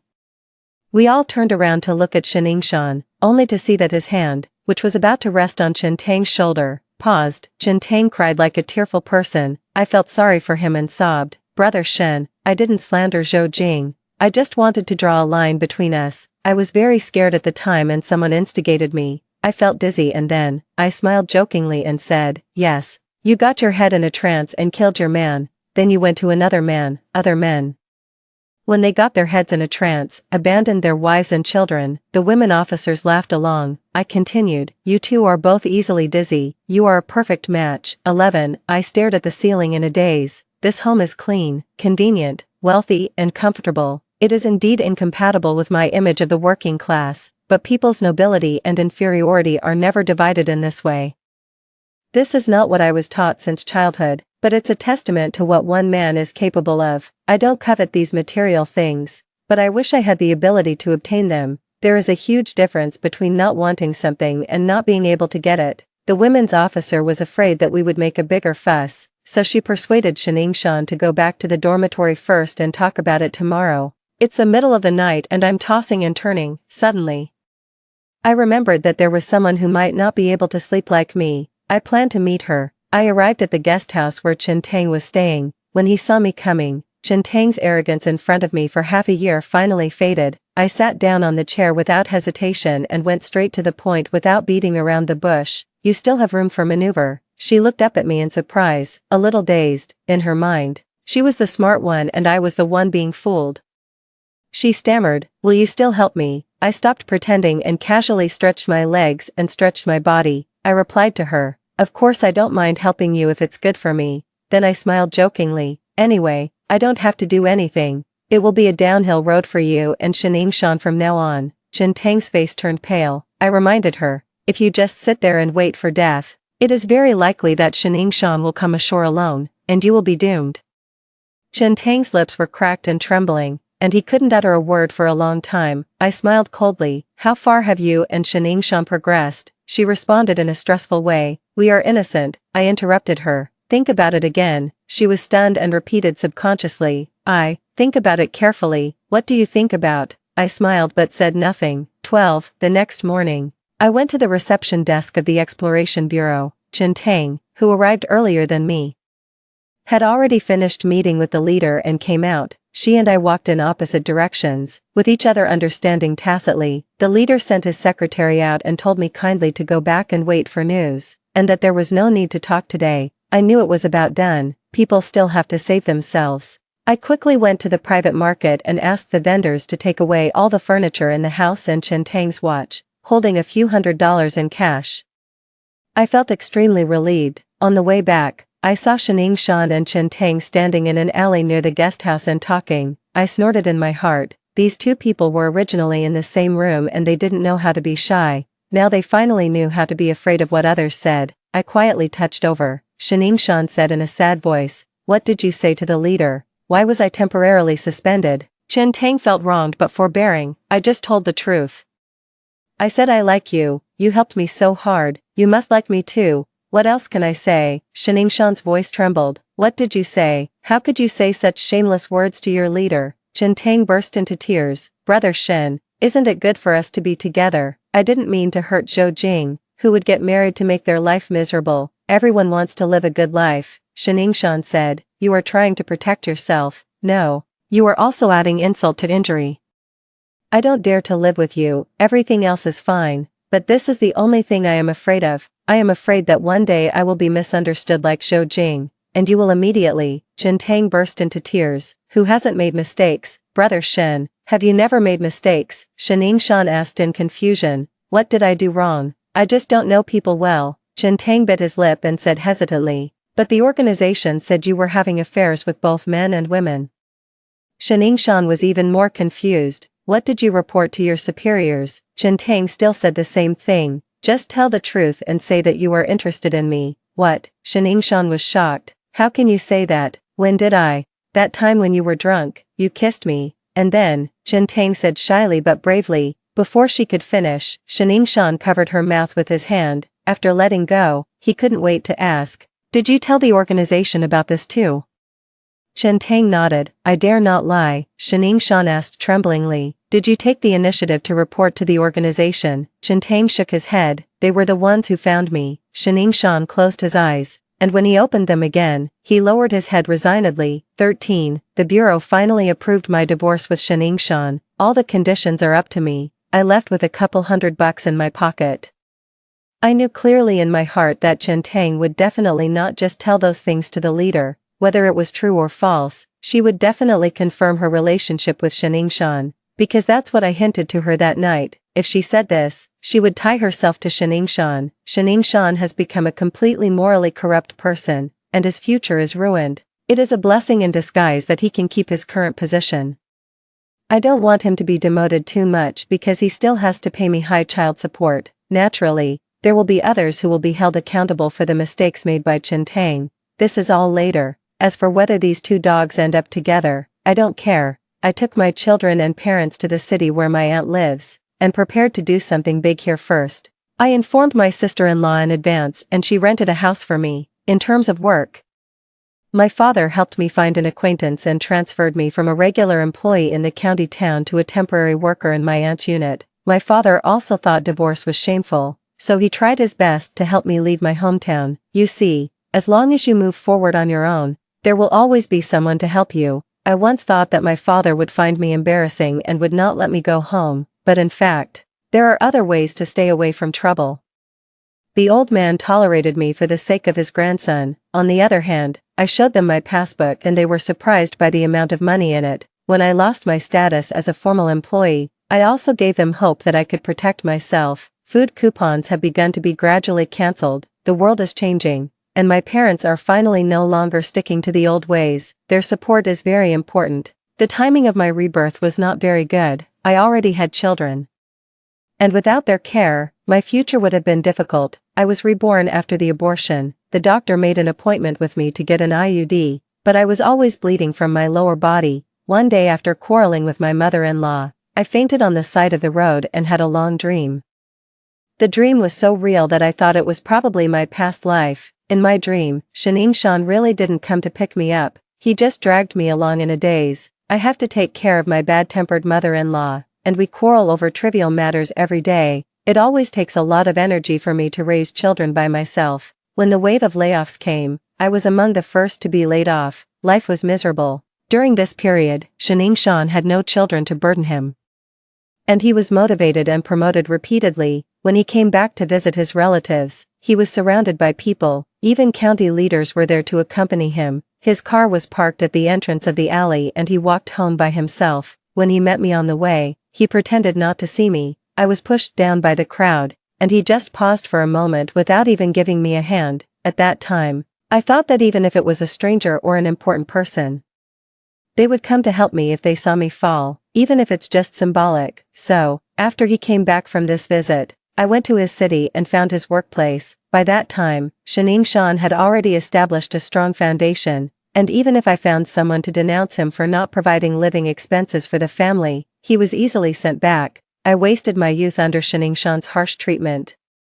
It was not until we were over 40 and times had progressed that he finally divorced me and found a way to get me out of the house. Finally, he married Chen Tang in a grand ceremony. Therefore, the first thing I will do after my rebirth is to expose these bastards and make sure they never get out of trouble again. As for the rest, we can slow down a bit. When I become successful, we will settle the accounts of both lives together. 14. My sister-in-law's company produces bearings, which is not related to my major, but I was diligent and studious, so I changed my career and started as a fitter, and worked my way up in the factory. In the evening, my parents helped me take care of the children while I went to the TV university to major in English. After a few years of hard study, my advantage in English has become very obvious. The news of the factory's share reform finally spread, and the workers were talking about it. Then one day, the boot finally fell.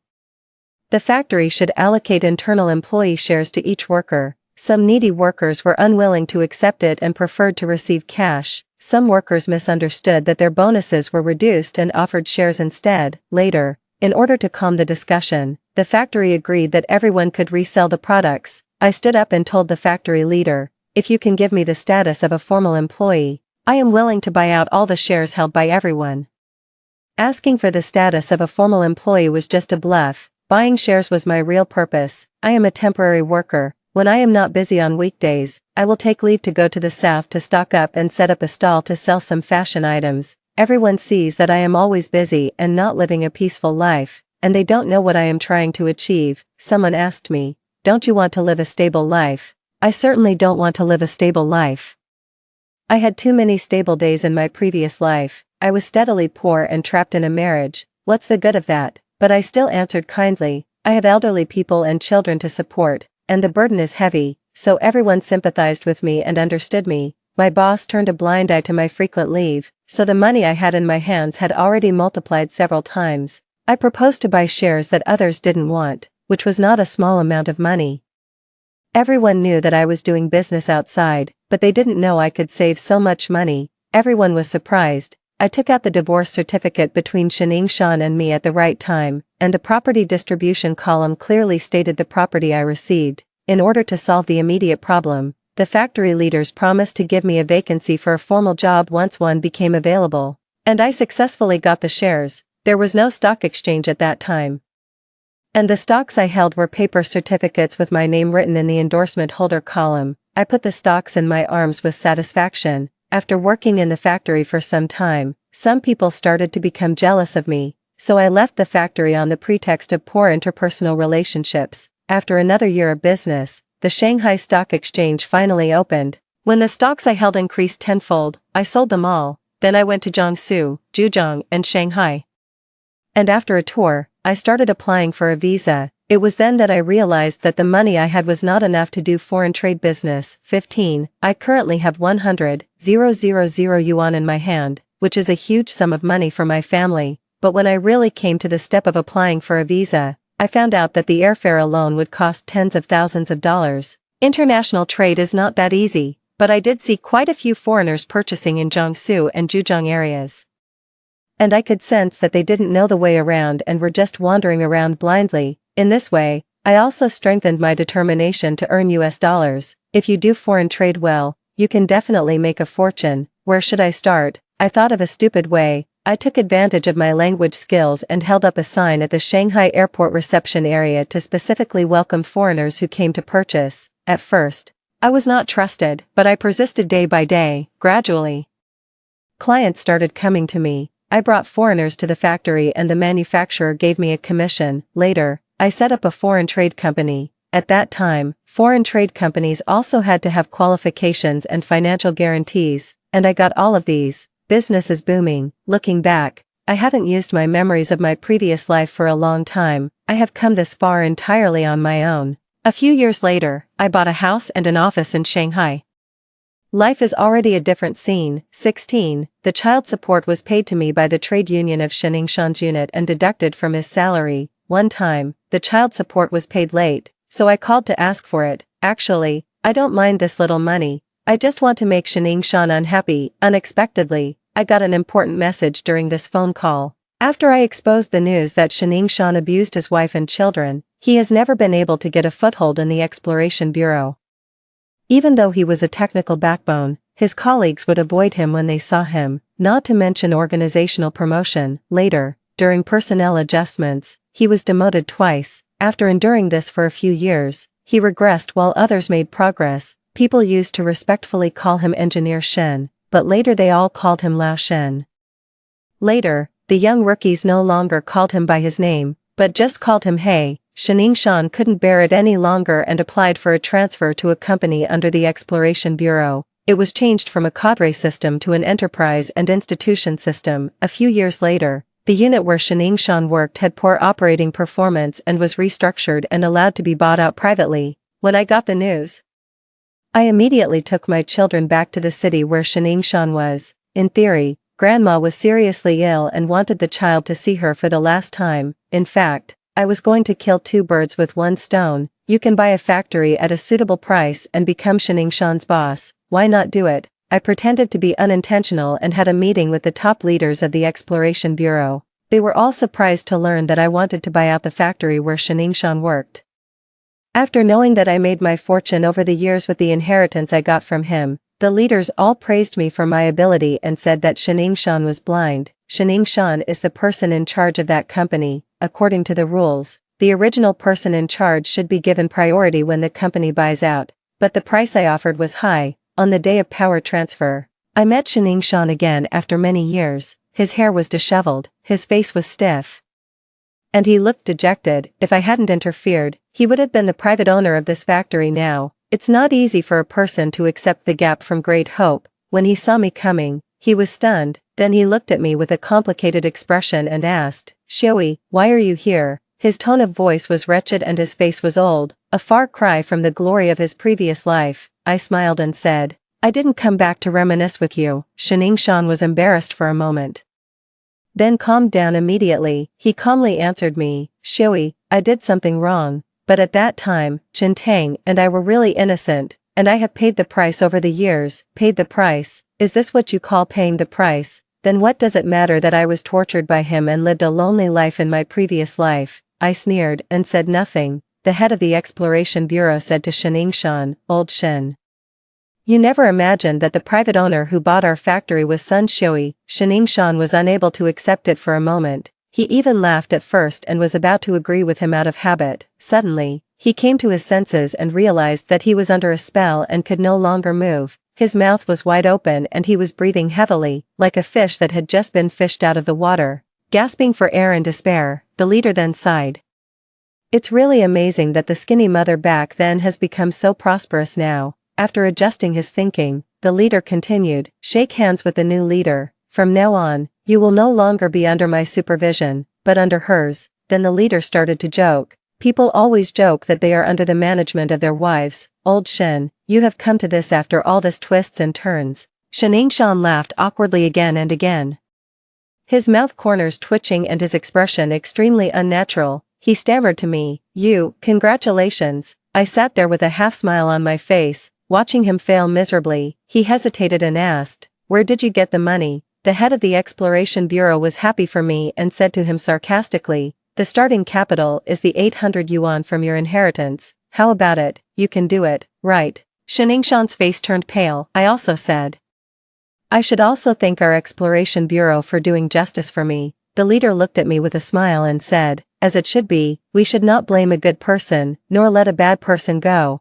as if he was very satisfied with his own level of humor. The leader laughed again. Shan's pale face became increasingly dead silent. At the end, he had not forgotten the most important point. He asked the leader of the Exploration Bureau, where will my organizational relationship be in the future? Will it still be in the Exploration Bureau? The leader smiled warmly, but his words were icy cold. of course not, you will be an employee of a private enterprise in the future. Shaningshan's body shook for a moment, and he asked in disbelief, how is this possible? I am a corporate employee with a career system, the leader patiently explained. It won't be the case in the future, reforms are always painful, old Shin.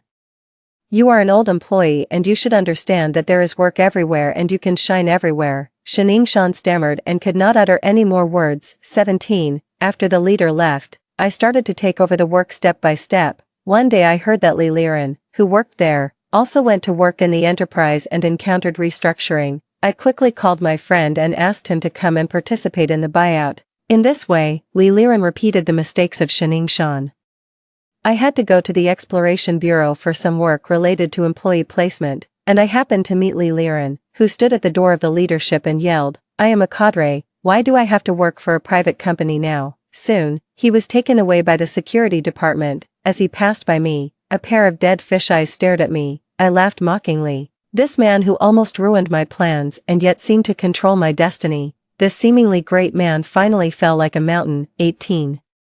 After completing the placement of the company's employees, I started targeting Shaningshan. He serves as my deputy and assists me in management, but I denied and suppressed them everywhere. He is in an insignificant position in the company. He approached me many times to show his goodwill, but I coldly rejected him every time. He asked me about my child, and I asked Xiaozhuang to bring Nan Nan to see him. As a result, Nan Nan brought an egg and cut it in half in front of him. One half fell to the ground and was crushed by her foot, and the other half was thrown on Shaningshan. She said coldly and angrily, if you like it so much, eat as much as you want. Xiaozhuang walked up to him, slapped him hard, and said, I'm doing this for my mother. I've wanted to do this for a long time. Shaningshan's head was tilted by the blow and he looked at Xiaozhuang in disbelief. He defended himself, over the years, I have paid you child support on time.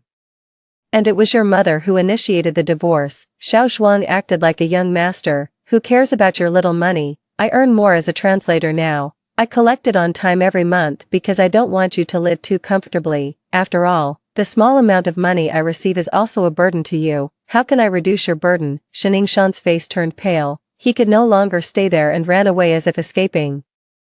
I heard that he finally married Chen Tang back then. After all, this would minimize the negative impact. After getting married, Shaningshan was always criticized by others. He felt that he could not turn things around with Chen Tang by his side, and his mother was always sick and needed care, so he sent Chen Tang back to his mother. The old lady was a difficult person to get along with, and instinctively regarded her daughter-in-law as her natural enemy. In addition, Chen Tang is the third party who destroyed our marriage, so the old lady now has the evidence against him. She often used insulting words like vixen and bitch, and would beat and scold people at any time. Chen Tang lost his job and had no source of income. He was completely dependent on Shaningshan for support and could only swallow his anger. Later, Shaningshan's salary became lower and lower. Chen Tang couldn't stand this painful and hopeless life anymore and finally divorced Shaningshan.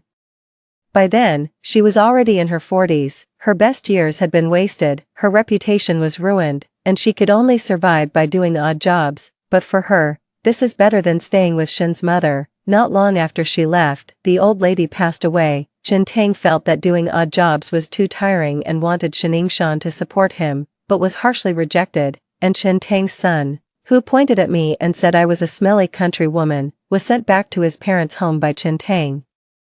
From then on, that big baby lived a poor life again. I heard that he dropped out of school at a very young age and started to live in society. Shaningshan frowned, looked down at me, and called me Shui, but he did not come forward to help me up. 3 years have passed since Yuyo, and the agreement I made to the Exploration Bureau that I would not change my original employee's position or type of work within 3 years has expired. I went to talk to Shaningshan.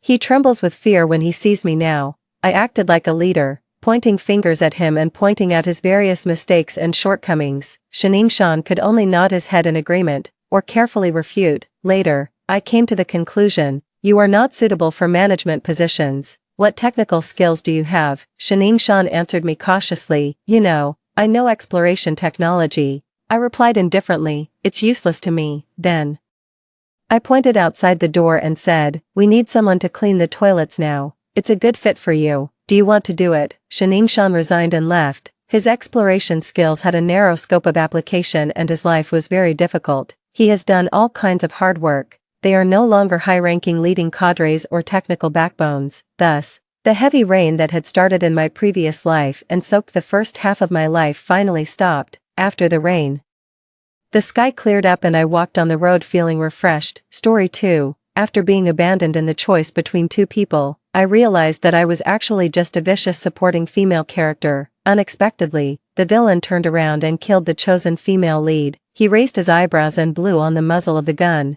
Do you understand what a villain is? Going back on one's word is a virtue of a villain. The next second, we were all reborn. Looking at the 18-year-old villain, I said indifferently, do you understand what a female lead is? 1. When I was kidnapped together with Chin Mo, I learned that I was actually just a vicious supporting female character. She is a pure white jasmine, while I am a vicious and dark person. The meaning of my existence is to set off her fragrance and beauty, but it was too late. The muzzle of the villain's gun was already pressed against my temple, in front of the tearful and pitiful Chin Mo.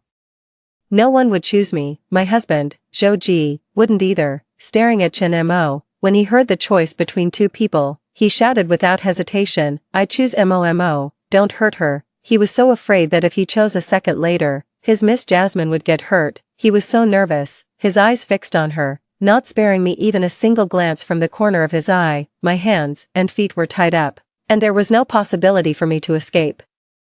I could only watch helplessly as Zhou Ji embraced Chin Mo and walked out step by step. He didn't look back even once. It seemed that this person had completely forgotten that he had once blushed shyly and begged me to marry him amidst the cheering of the crowd, and he had also devoutly kissed my lips and promised to love me forever. There was a gunshot, a blood flower bloomed on Chin Mo's white dress. The kidnapper who abducted us whistled flirtatiously, a perfect score.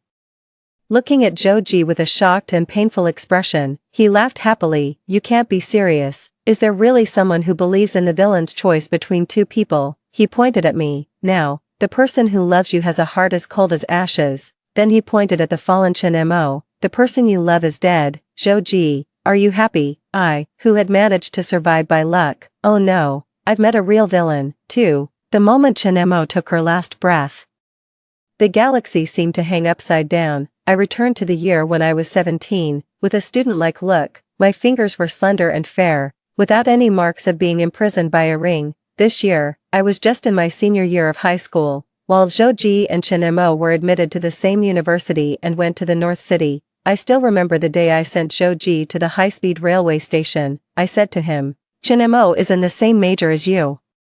Please take good care of her for me. She has always been competitive and never tells me anything when something happens. On the way, I chattered about Chin Mo to him for a long time. Just before entering the station, Zhou Ji lowered his eyes and asked me unhappily, Xiaoli, don't you have anything to say to me? I was taken aback, quickly glanced at the pedestrians by the roadside, stood on tiptoe and kissed Zhou Ji on the face. Take care of yourself too. After the kiss, I ran away as fast as I could. When I looked back, Zhou Ji was still standing there, smiling and looking at me. He said, Xiaoli, I'll be waiting for you in the North City. For these words of his, I worked hard for a long time, and tried my best to get into the same place as him. I didn't know that while I was calculating how many more points I needed for my grades, the person I loved had rotted away without any warning. In this new life, looking at the knowledge points that I have completely forgotten and the test paper that I can't do at all, I was silent for a few seconds, then picked up the pen. The revenge on this scumbag is on hold. I'll take the exam first. 3. To prevent Zhou Ji from contacting me again, I used the excuse, playing with a mobile phone in senior year of high school makes my studies go to waste, and directly handed in my mobile phone. My father was so touched that he knelt down on the spot and burned 3 sticks of incense to our ancestors, praying that my study mindset could last a little longer. That night, The Heart of a Dream Chaser played in my house all night. I ran to school the next morning, because a true dream chaser should run forward, facing cold stares and ridicule, and then I was kidnapped. There was no way to call for help. Damn it, I handed my mobile phone to my father. The familiar villain, in his youthful version, rolled up a copy of 5-year college entrance examination, 3-year simulation and pressed it against my temple. You've fallen on hard times, bro. The last time I saw you, you were holding a gun. The villain slapped the 5-year college entrance examination, 3-year simulation in front of me. clapped his hands twice, and a group of bald old men filed in. He raised his hands up, and his underlings snapped a banner above his head. It read, "If you don't study today, your boyfriend will become your brother-in-law. If you don't master this question, they'll kiss each other." Me, the villain, lifted his chin and smiled wickedly. "Chinli, from today on, your mission is to study hard and get into the same university as Zhou. In my previous life, although I worked very hard, I only managed to get into a university in the North City, which was several levels lower than the university where Zhou and Chen Mo studied," I said. "I've already broken up with Zhou. I made it up, in this life, Zhou and I haven't even officially been together yet." In the shocked eyes of the villain, I sat down in front of the desk, looking at the group of top-notch teachers in front of me. I said sincerely, "Can I still have tutoring here? If I have such resources, I want to study hard here, not to get into the university where someone is, but to get into a better university." My experience in my previous life told me that those who pin their meaning on others deserve to be let down. The villain, Fu Qian, is the young master of the Beijing Circle. His main role is to be slapped in the face by the male lead and to eliminate the supporting female character to help the female lead rise to power smoothly. I don't know why he went crazy and killed the female lead Chen Mo in the previous life, and in this life, he is obsessed with helping me make progress.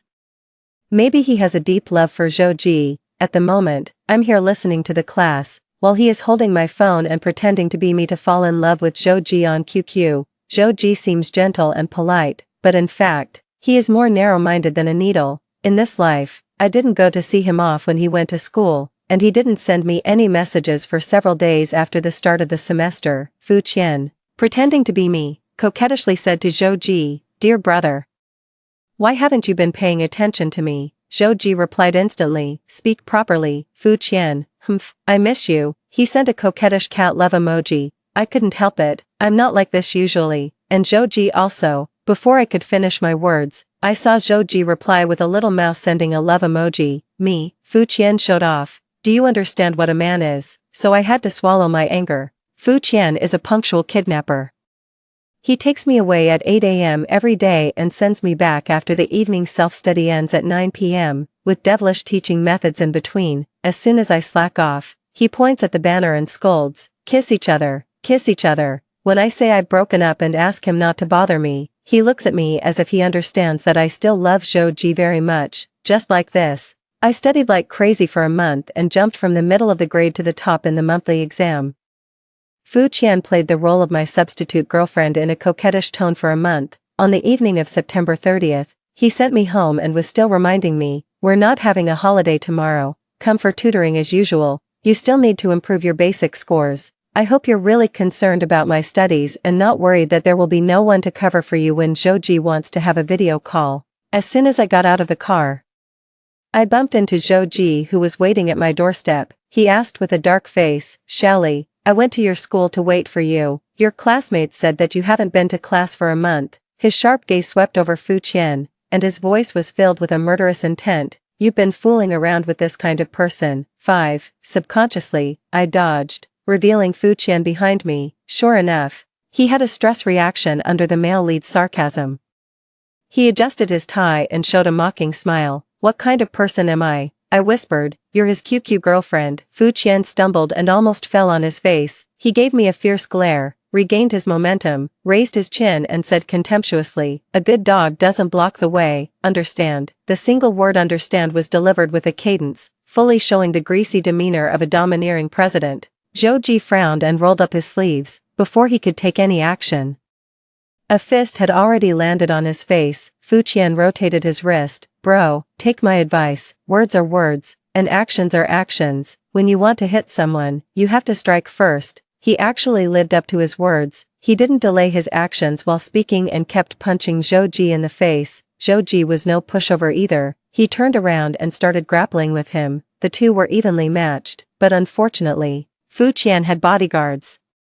As soon as he saw that his advantage of striking first was gone, he quickly called for reinforcements. Zhou stared in disbelief, his handsome face full of resentment. Despicable. 2 fists are no match for 4 hands, and he was soon pinned to the ground. Fu Qian's leather shoes stepped on Zhou's face, and he showed his classic villain smile. "Who wants to have a one-on-one fight with you?" He turned his head and looked at me, who was watching coldly. You know what to do tomorrow, right?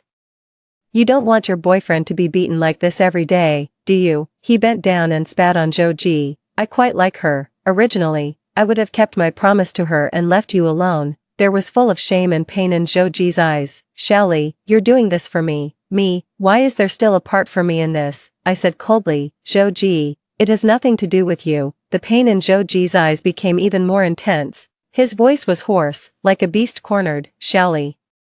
Damn it, it's completely impossible to explain now. 6. Joji said to me in a low voice. Don't worry, I won't tell uncle and aunt. There was a glimmer of tears in his eyes. It's my incompetence. I had nothing to say. Joji limped away with his injuries. Before leaving, he stared deeply at Fu Qian and said hatefully, you wait.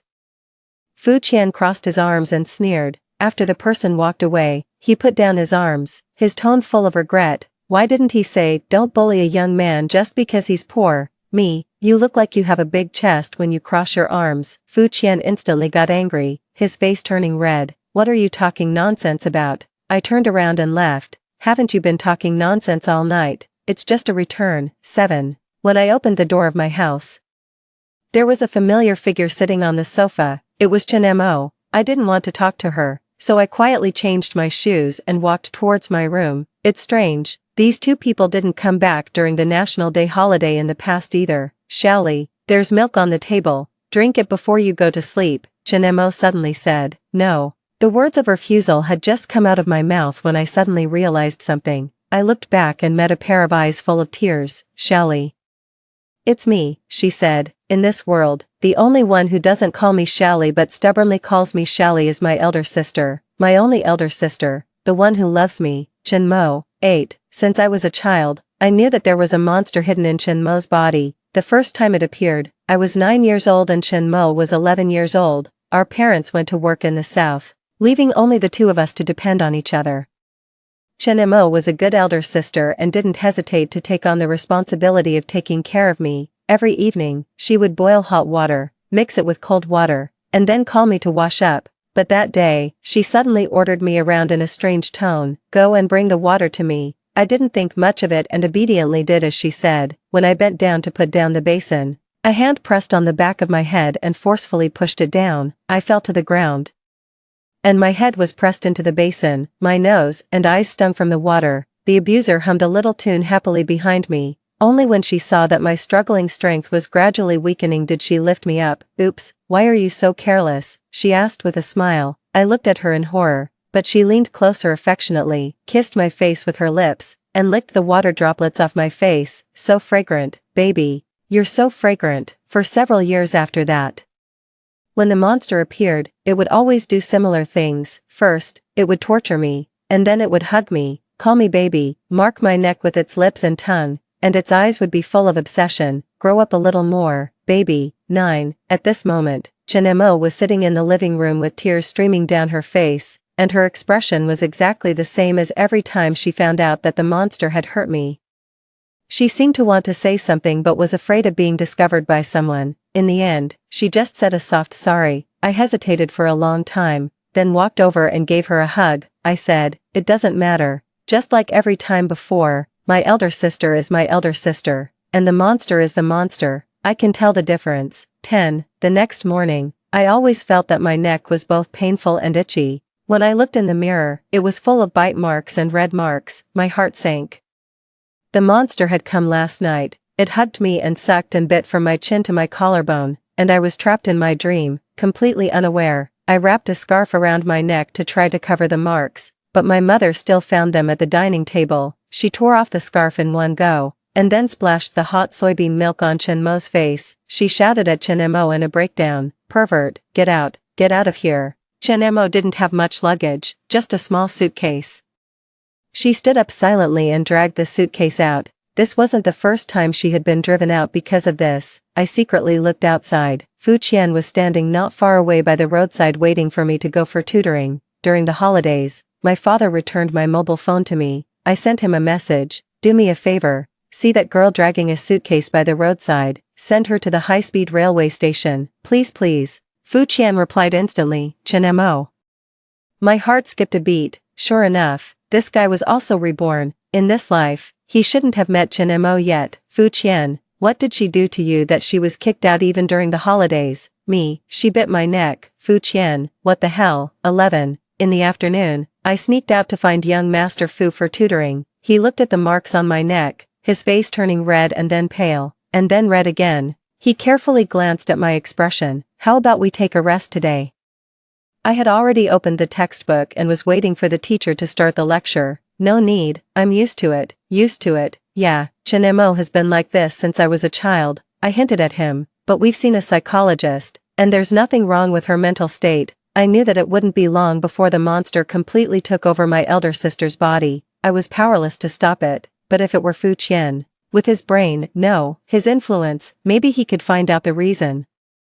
I looked at him expectantly, but unexpectedly, he angrily pounded the table. Molesting one's own younger sister at such a young age, what a beast. I was silent. Compared to the monster, it seems reasonable for a normal person to think of this first. I tried to explain, but he was immersed in the shock, with his face clearly showing you don't need to say anything, you've really had a tough time. After a long while, after my math tutoring session was over, he finally came to his senses. As if casually, he took out a band-aid from his pocket and pointed it in the air towards my collarbone. It's broken. His flamboyant eyebrows and eyes showed a bit of embarrassment. With one hand in his pocket, he suddenly said, Chen-Li, study hard, you can apply to any university you want, stay away from Chen Mo and Zhou Ji, they will kill you. The young man's eyes were serious, as if he had made some kind of determination. This young master, can also be invincible on my own, me?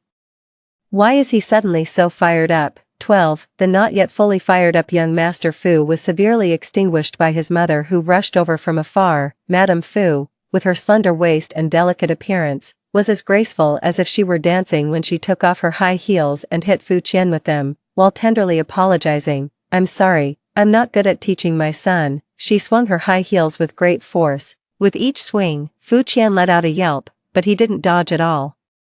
He just stood there, not getting angry at all. Fu Qian quickly found the key to the problem. Mom, I didn't do anything. I'm just helping someone with tutoring for poverty alleviation. Chen-Li, say something. He looked at me pleadingly. Me, Auntie, Madame Fu turned to look at me. She stared at my neck, and her face changed drastically. Fu Qian's heart sank. He choked and said, I should have known better than to let you speak. Mom, if I tell you that this was done to her by her perverted sister, would you believe me? Madame Fu's answer was to raise her high heels. She even turned the shoe around, changing from holding it by the heel to holding it by the sole, with the sharp heel directly facing Fu Qian. Her intention to kill her son was obvious. She sighed, I'm so sorry. It's really a misfortune for our family. Fu Qian and I rushed forward at the same time. Auntie, Mom, stop. 13. It was the first time I saw the arrogant and gloomy villain being so obedient. He only explained in a gentle voice without talking back, and even squatted down to put the shoes back on for his mother. He said firmly and softly, Mom, go back to the North City. I have important things to do. When I go back for the new year, I'll bring you the peanut brittle you like the most. Madame Fu finally gave in. She gave me a phone number, showing it to me and also to Fu Qian. Remember to call Auntie if you have anything. She left, and the gold chain with pearls hanging from her ankle knocked against the metal buckle of the shoelace one after another. Tick-tock, matching the rhythmic sound of her high heels hitting the ground. It was very pleasant to hear. I remember this chain. In a few years, it was worn on the wrist of Fu Qian when he was holding a gun to kill someone. The monster in Chen Mo's body once complained to me that Fu Qian seemed to have a white moonlight. He was always wearing her relic, so it wasn't some non-existent white moonlight, but his real and warm mother. 14. Fu Qian sent me home as usual. On the way, I asked him why he was going after Zhou Ji. He casually replied, I just don't like the look of him. Me, oh. I thought it was because you knew he would eventually step on the Fu family. Fu Qian's pupils constricted. He stuttered, you. Yes, I'm also reborn, Mr. Dylan with excellent marksmanship. I asked him, why go through so much trouble to get me to Zhou Ji's side, like in the previous life? Wouldn't it be quicker and more convenient to just take action directly? Zhou Ji is so weak now. While Fu Qian is still the high and mighty young Master Fu, it would be very easy for him to take action. Fu Qian stared blankly out of the window at the plane trees. At this season, only the edges of the plane tree leaves are a little pale yellow. The warm yellow light of the setting sun shines in through the gaps between the leaves and reflects in his eyes. He said very softly, "Because the person I want to protect is still alive and well in this world, so I don't want to be a cruel villain who goes back on his word. It's very naive, isn't it?" 15. Mr. Cruel Villain and Miss Vicious supporting female character formed an alliance. The current strategic goal is to improve Miss supporting female character's grades, because everything has been reset. More important than revenge is to live a good life in front of us, run hard towards a more beautiful future, love what I love and do what I do. 16. I didn't expect that this guy Fu Qian could really endure being a QQ girlfriend all the time, I said. Why do you go to all this trouble? Fu Qian looked mysterious. When a man becomes love-struck, his intelligence will decline. Look. I waste at least 5 hours of his time on love every day. He definitely won't have time to start a business. Is this the civilized method of you wealthy young masters in the capital? Couldn't you just find a subordinate company to suppress him? That would be much faster. Fu Qian waved his hand. Physical suppression is likely to trigger the "don't bully a young man just because he's poor" effect. He showed his familiar smug smile.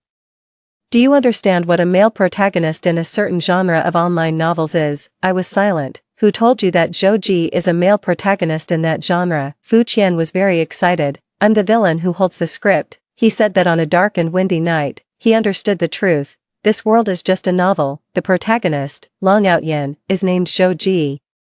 He has a childhood sweetheart helping him take care of things at home and a charming secretary helping him navigate the business world. He steps on the Fu family and beats other new tycoons. It's a very typical cool novel. After listening, it seemed a bit reasonable. A story of a person from a poor family rising to the top, with 2 female protagonists in an urban setting. A bit of a one-on-one relationship, but not really. It very much conforms to the characteristics of that genre.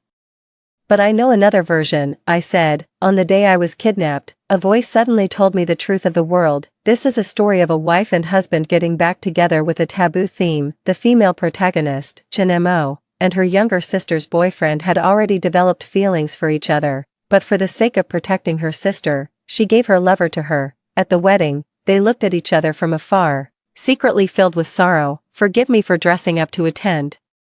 Only to miss you. 17. Before I could finish, Fu Qian let out a loud ugh. He took a big sip of water to calm himself down, still in shock. We're pure-hearted people. We can't listen to this, he said in disgust. Your version is even worse than mine. You're actually comparing them. These two are just different narrative perspectives. What's the difference? But the two of us still felt that something was wrong. How could it be such a coincidence? After much hesitation, I still said, maybe both of these versions of the truth about the world are false. I told you that there is a monster living in my sister's body. It seems to have the ability to bewitch people. Every time she hugs me, I have no ability to resist. I told him in detail about Chen Mo's strange behavior. If possible, I bowed to him solemnly. Please save my sister. Fu Qian listened very carefully. Only when he heard this did he step aside to avoid my bow and said to me seriously, have you ever thought that she might just have dissociative identity disorder, that evil-filled personality might be the main personality, and you're just unable to resist because of fear? He stared at me. For the first time, this usually carefree person was seriously lecturing me. Chenli, you can love someone, but don't always think about saving her. Only those who are willing to save themselves in this world can grasp the thread of hope from heaven and be redeemed, otherwise she will drag the rescuer down like a water ghost. I was stunned for a while. First, I smiled gratefully at Fu Qian, and then I affirmed, Chen Mo doesn't have dissociative identity disorder. We've been to many hospitals. She's very normal. There are no signs of delusion or dissociative identity disorder. Moreover, I've seen that monster eat people. On a hot summer afternoon, the monster was lying on my father, eating him bit by bit. When I arrived, she was eating the last finger, frowning and looking very disgusted, as if she was not satisfied with the texture of human flesh. I clearly saw the blood on her fangs and the tail behind her swinging happily because of the meal. When she saw me coming, her tail even wrapped around me to measure my waist. The monster wiped her mouth and said regretfully, Sister, you're so thin. I shouted hysterically, called for help, and called the police. The monster looked at me with a smile, letting me struggle. She knew that no one would believe me. They all said that I was overly sad because of my father's disappearance. During the last quarrel, Zhou shook off my hand and threw me to the ground, looking tired and disgusted. He said, Chen, can you stop being crazy, now? I was talking about this past that no one believed again. Fu Qian said, I see, I'll find someone to take a look. Don't worry, his eyebrows and eyes were solemn. And it seemed that he completely believed me. Strangely, I felt a long-lost sense of security and being trusted. I said, maybe Chen Mo herself also knows something. But Chen Mo always avoided my questions. Fu Qian touched my head and said in a soothing tone, you focus on the exam. In this life, nothing has happened yet. There's still time. Only then did I realize that unknowingly, I was already in tears. I wiped my tears, nodded, and forced a smile. I know, I'll work hard. 18.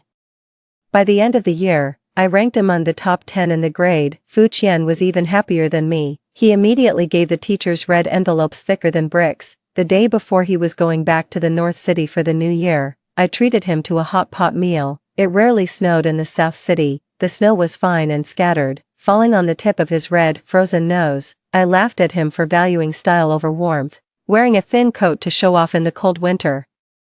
He deserved to be frozen to death. For some reason, he got angry and pinched a small snowball and threw it at me. Naturally, I fought back. We were like real teenagers of this age, naughtily playing around all the way. When we were parting, Fu Qian said to me, thank you, Chen. I've been very happy and relaxed these days. He waved his hand, his eyebrows and eyes full of smiles. I'm very glad I came to the South City to find you. Me, huh? It should be me thanking him for his long-distance poverty alleviation efforts. Fu Qian didn't explain. He left stylishly, leaving behind a large stack of test papers. Except for New Year's Eve and the first day of the new year, there was exactly one set of papers for each subject each day. This new year, neither Zhou nor Chen Mo came back. Aunt Zhou came to our house as a guest, saying that her son had contacted several friends at school to start a business together. I sent a text message to Chen Mo. She didn't reply. Fu Qian, on the other hand, sent messages every day, talking non-stop. He said that the peanut brittle I helped him choose was very delicious and Auntie liked it. He said that the fish his mother raised had died and he planned to buy one to replace it. He said that his father was extremely stingy and didn't give him any New Year's money this year. He said, Chen, Happy New Year. May everything go your way, in the new year. Love yourself even more. I stared at this sentence for several times. 19. After the Lantern Festival, Fu Qian didn't often stay in the South City. He was very busy. He had to inherit the family business, find someone to help Chen Mo, and also have an online relationship with Zhou on QQ. Fu Qian even coaxed Zhou to change to a new account to chat, so as not to affect the normal use of my account. Until one day, his online chatting was discovered by his mother. The understanding Madame Fu made him a bowl of rainbow-colored noodles to show her support. Fu Qian was so scared that he outsourced this task overnight. The person he found was very skilled. Zhou didn't realize at all that his girlfriend had been quietly changed again and was still chatting with her enthusiastically. Looking at those chat records, I just found it funny. I rarely thought about him anymore, as early as in the previous life. In the long nights when I stayed awake with my eyes open and in the endless quarrels after failed communication, the friendship of our youth had already dissipated. I put all my energy into my studies. I not only had to work hard, but I could also go all out. By the third mock exam, my grades had stabilized among the top 3 in the grade. Fu Qian no longer persuaded me to study hard. Instead, he persuaded me to learn to relax. I perfunctorily agreed to him verbally. But secretly I still studied like crazy. To be honest, I had fallen in love with the feeling of mastering knowledge points. As a result, 5 days before the college entrance examination, a group of law enforcement officers rushed into our building and took away the teachers who were staying up late to study with me. We received a report that someone is illegally tutoring. I looked towards the door. The whistle-blower was leaning against his big Harley, with a lollipop in his mouth. Smiling at me smugly, Fu Qian, are you crazy? I rushed over to scold him. He put a helmet on my head and motioned for me to get on the bike. The teachers need to rest, and so do you. It's just a few days left. Take a break. Don't be so tense all the time. Let's go. I'll take you for a ride. The summer wind quickly passed by my ears, and the street lights on the side of the road formed an intermittent line, leaning against his back. I asked thoughtlessly, what if I don't pass the exam? I knew that not all efforts in the world could be rewarded, but I really hoped that this time it would be different. My voice was very soft, But he heard it, Fu Qian shouted carelessly at the top of his voice, then go to the university you can get into. I pinched his waist, you should say that I won't fail the exam, but I couldn't help but laugh. My heart also became light in the night wind. The used up pen refills in the drawer, the test papers piled higher than a person. The thick notebooks full of wrong questions, they were the answers. In this final battle, with lofty aspirations, ride the wind and soar to the 9 heavens. 20. The 2 days of the college entrance examination passed quickly. After the last subject, English, when I walked out of the examination room, I still didn't know whether the multiple choice questions that I changed from A to B and then from B to A were correct. But I knew that I had done my best, then there was nothing to regret. Outside the examination room were all the parents looking forward with anticipation. I immediately saw my mother wearing a cheongsam and my father with the edge of his purple underwear faintly showing under his beer belly. It is said that it means win at the start and definitely succeed, which is one of the most popular outfits for parents during the college entrance examination in our country. When Chinemo took the college entrance examination, they dressed like this too. I walked towards my parents when suddenly a boy wearing a baseball cap bumped into me. A bottle of water still cold to the touch was stuffed into my palm. I turned my head. Fu Qian raised his eyebrows and smiled at me. Congratulations on being liberated. He stretched out his finger and pointed. Chinemo was standing not far away and mouthed to me, "You're amazing, Xiaoli." She didn't come closer. After saying that, she walked away against the flow of people without looking back. Fu Qian let out an AI sound, hurriedly said, "I'm taking her to meet a big shot today," and then slipped away to follow her. It was not until very late that day that I received a message from Fu Qian. "Maybe it's a fox ghost," I asked. "Is there any solution?" This time, the typing indicator on the other side flashed for a long time before a message was sent. "Not yet, fox ghost." I pondered these 2 words over and over again, and a sense of unease like a mirage welled up in my heart. I suddenly wanted to ask Fu Qian if that shot of his that hit the bulls I really killed the monster. 21. At the end of June, the exam results were released. The result was about the same as I had expected. It was just enough to get into North City University, to be Chen Mo's junior and Fu Qian's classmate. Yes, Fu Qian is also from North City University, but he took a 1-year leave of absence last year.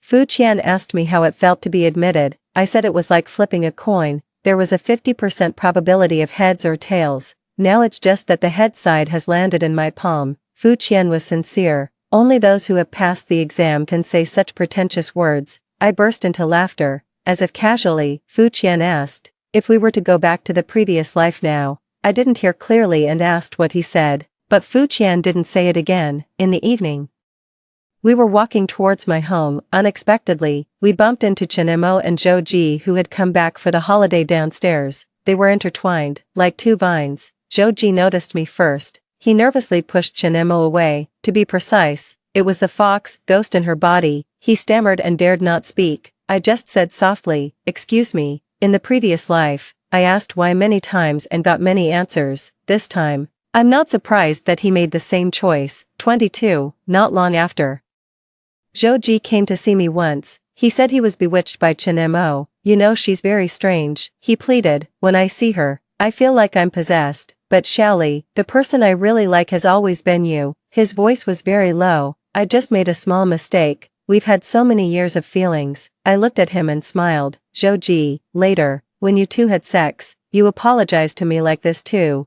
You even told me that you were very afraid of that monster. So I stupidly believed that you were the victim." Zhou Ji had always known that Chinemo was strange, but she helped him obtain a lot of business secrets and fawned on him. Gradually, he came to think that she really loved him deeply and was even willing to be the other woman for love. He began to pity her and even love her, but I knew that she was just raising him, raising his sense of moral corruption, raising his lust and struggle. The day he completely became its captive, the boring prey would be simply eaten as food. Zhou Ji blankly avoided my eyes and pursed his lips. "Xiaoli, what are you talking about?" I impatiently interrupted him. "Stop pretending. You don't really think you're the 19-year-old Zhou Ji, do you?" 23. The moment I saw Zhou Ji, I knew that he was the 29-year-old Zhou Ji who had let me down. The 19-year-old Zhou Ji really loved me wholeheartedly. If it were the 19-year-old him on that afternoon when I refused to see him off, he wouldn't have left angrily with his things. The small suitcase beside him actually contained snacks for me.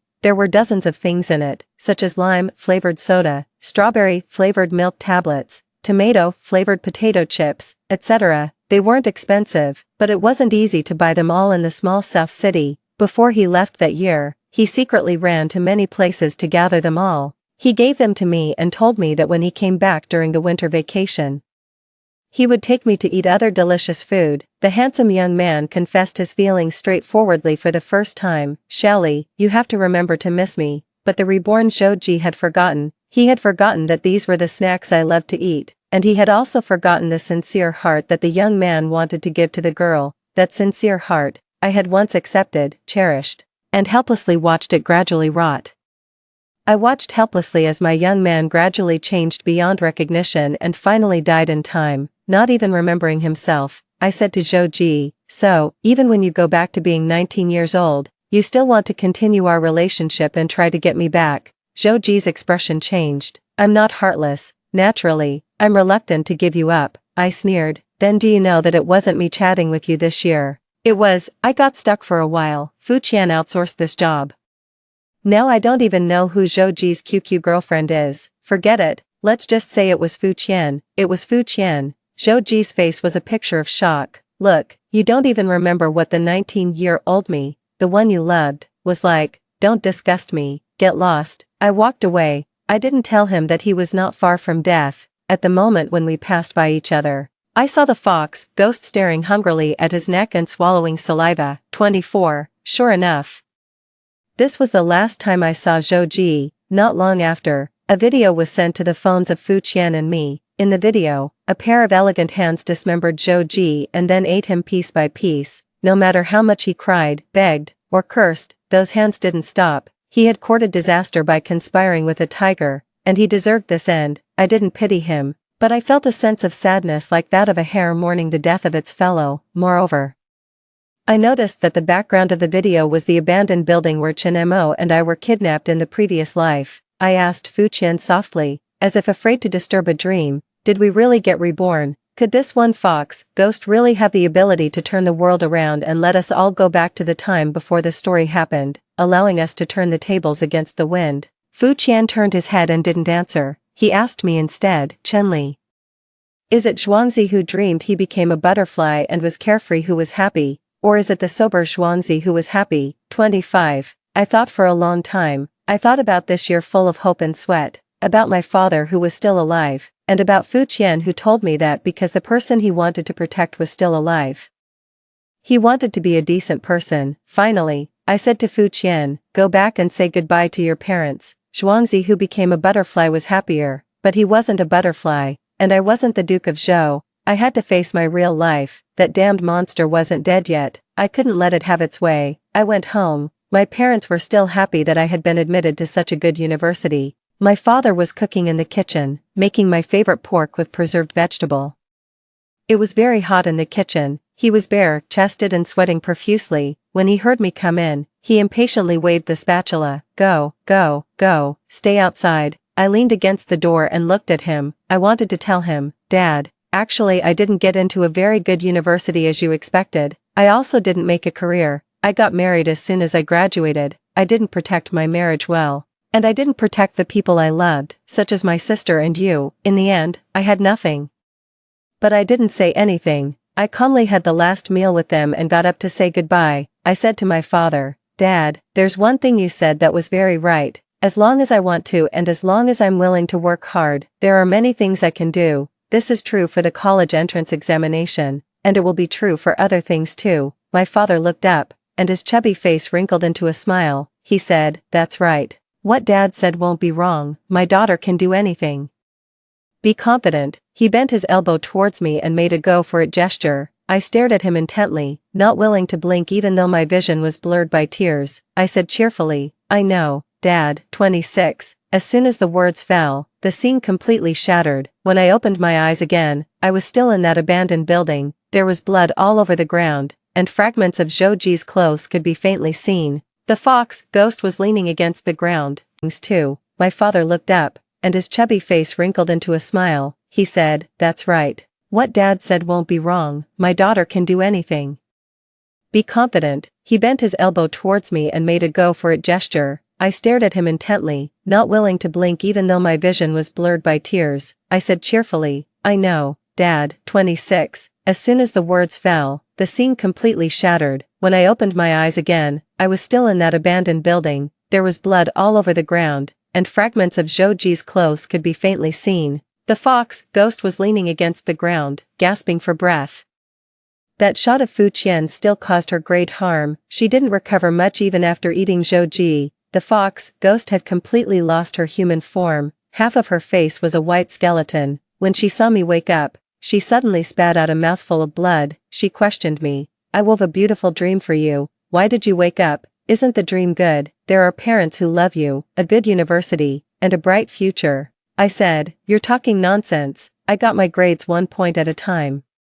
Don't take credit for it. I pounced on her fiercely, grabbed the white bones on her face, and pulled hard. How dare you mention my dad? For him, I have to come out and take revenge. I won't just know how to escape in pain and play those insipid love games with you anymore. I broke off several of her white bones. As I hit her, I laughed at her low-level methods. She even stuffed a script into my mind and said she was the female lead. She was really brainless. The fox ghost was furious.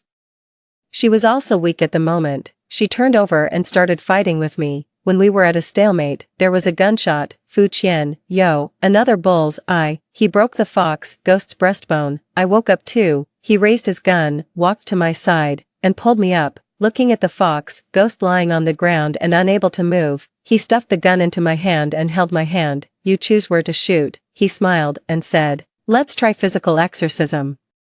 He knew my unwillingness and my hatred. I pointed the gun at the fox ghost. Are you very good at bewitching people? At the chest. Do you like eating people very much? At the mouth. And at the hands. Shot after shot, the fox ghost's wails resounded throughout the abandoned building. She trembled and said, it's useless. Even if you torture me, I can change to another body and continue to live. Ha ha ha. A voice answered her. Really? After living in my body for so many years?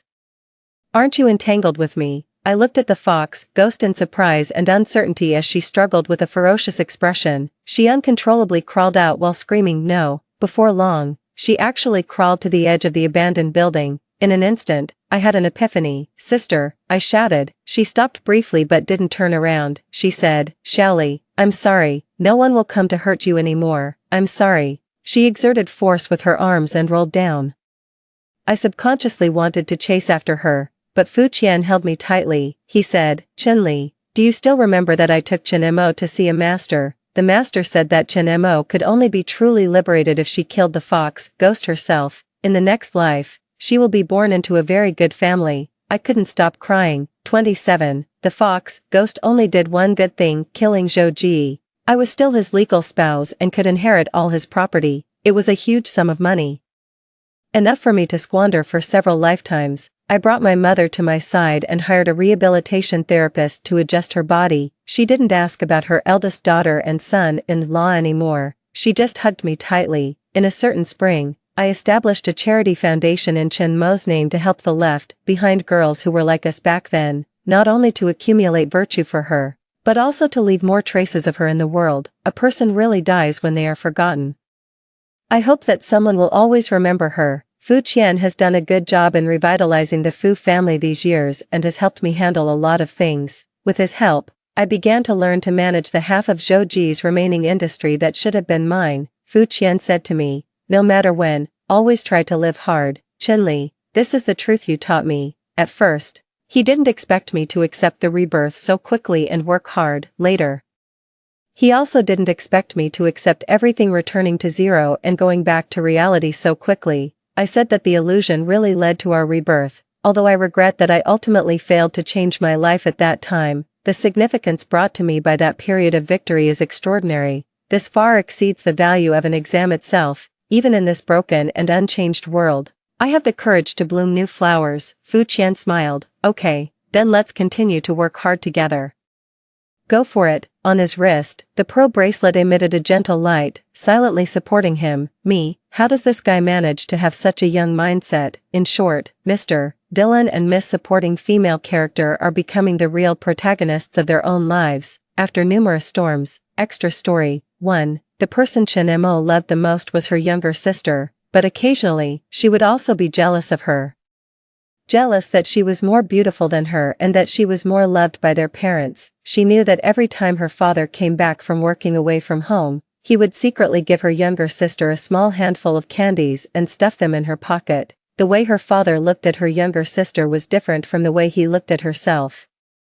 2. In the second year of junior high school, this jealousy reached its peak. My parents had barely settled down in South City, but their financial situation was only enough to take one child to study there. Chinemo saw her mother glance quickly at her father and then say without hesitation, "Naturally, Shally will come with us first." Her father was smoking and didn't say anything. He acquiesced. Chinmo's heart felt as if it had fallen into the pickled cabbage jar in winter. She ran into the mountains crying. She thought, "Why can't I be the one who is chosen? If you choose me, I will still give it to my sister. I know that my grades are better and I can get into a key high school even if I study in the countryside. I know that I am older and can take care of myself alone, but I also want to be chosen once, even just once." As she thought about it, a terrifying thought emerged in her mind. If only there was no younger sister.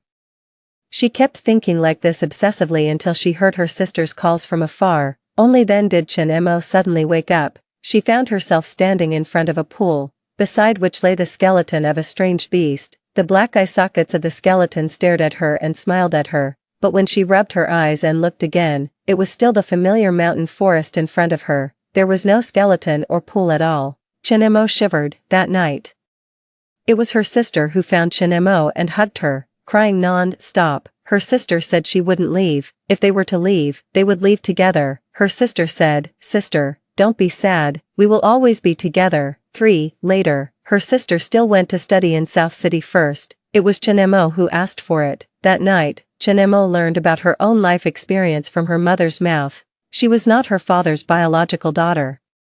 Her father took in her mother who was pregnant and abandoned, and later married her and had a younger sister. The younger sister was never called Chinli and had nothing to do with her name Chinemo. Her name was Chinli, born when the pears were round and just ripe. She was as lovely as her name. The day her sister left, her father said to Chinemo, "I've arranged boarding for you. Give Dad one more year. Dad will earn money hard and take you there too." The tanned man rubbed his hands uneasily, his eyes full of apology. Tears still fell from Chinmo's eyes. She said, "It doesn't matter, Dad." When she came back during the summer vacation, her sister was holding a box of chocolates tightly in her arms. She nervously handed it to Chinemo. "Sister, eat this." During the long journey, the chocolates had melted. Chinemo knew that her sister had always had a sweet tooth, but along the way, she had endured and hadn't eaten a single one first.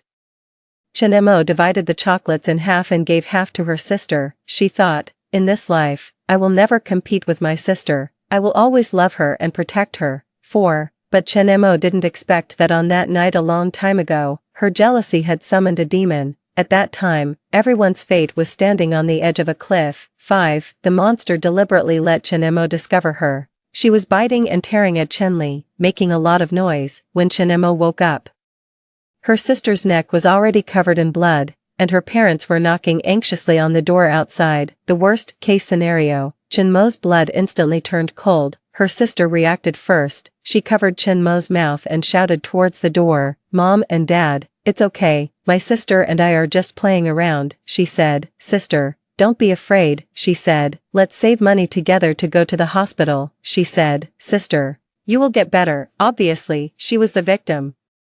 Chinemo threw herself into her sister's arms and burst into tears. 6. Chinemo refused her father's request to take her to South City together, using the excuse that she was already used to studying here. She didn't want to hurt her sister anymore, but the monster wouldn't let her go and still bewitched her parents to discover her strange condition. Sure enough, they were extremely frightened. Chinemo didn't blame her parents. Anyone would be scared. What's more, at Chinli's pleading, they had already spent a lot of money on her and gone to the hospital many times. Chinemo thought, "It's all my own fault." 7. As the years went by, Chinemo was gradually losing the war against the monster. She wasn't as ferocious or as cunning as it. She was just an ordinary girl targeted by bad luck. The only thing she could do was to stay away from her sister and stop contacting her. But she still messed up her sister's life. The monster in her body seduced her sister's lover and raised a new food The monster once said that food in a state of intense emotion was the most delicious. She loved delicious food and even more loved the process of cooking it, so she used Zhou to torture her sister step by step, making her change from a charming little girl to a pale and tired one, making her hurt, making her cry, making her miserable. The monster was extremely happy. She even killed their father for her sister. She didn't like eating greasy middle-aged men. She just wanted to see the food she had raised for so many years, which had been stubbornly resisting and trying hard to deal with her, collapse. Chen Mo's heart was bleeding. 8. Fu Qian's shot seriously injured the monster. She had to use all her life's abilities to create an illusion. Zhou, Fu Qian, her sister, and even she herself were all trapped in it. The real predator was recuperating while baring its fangs at them.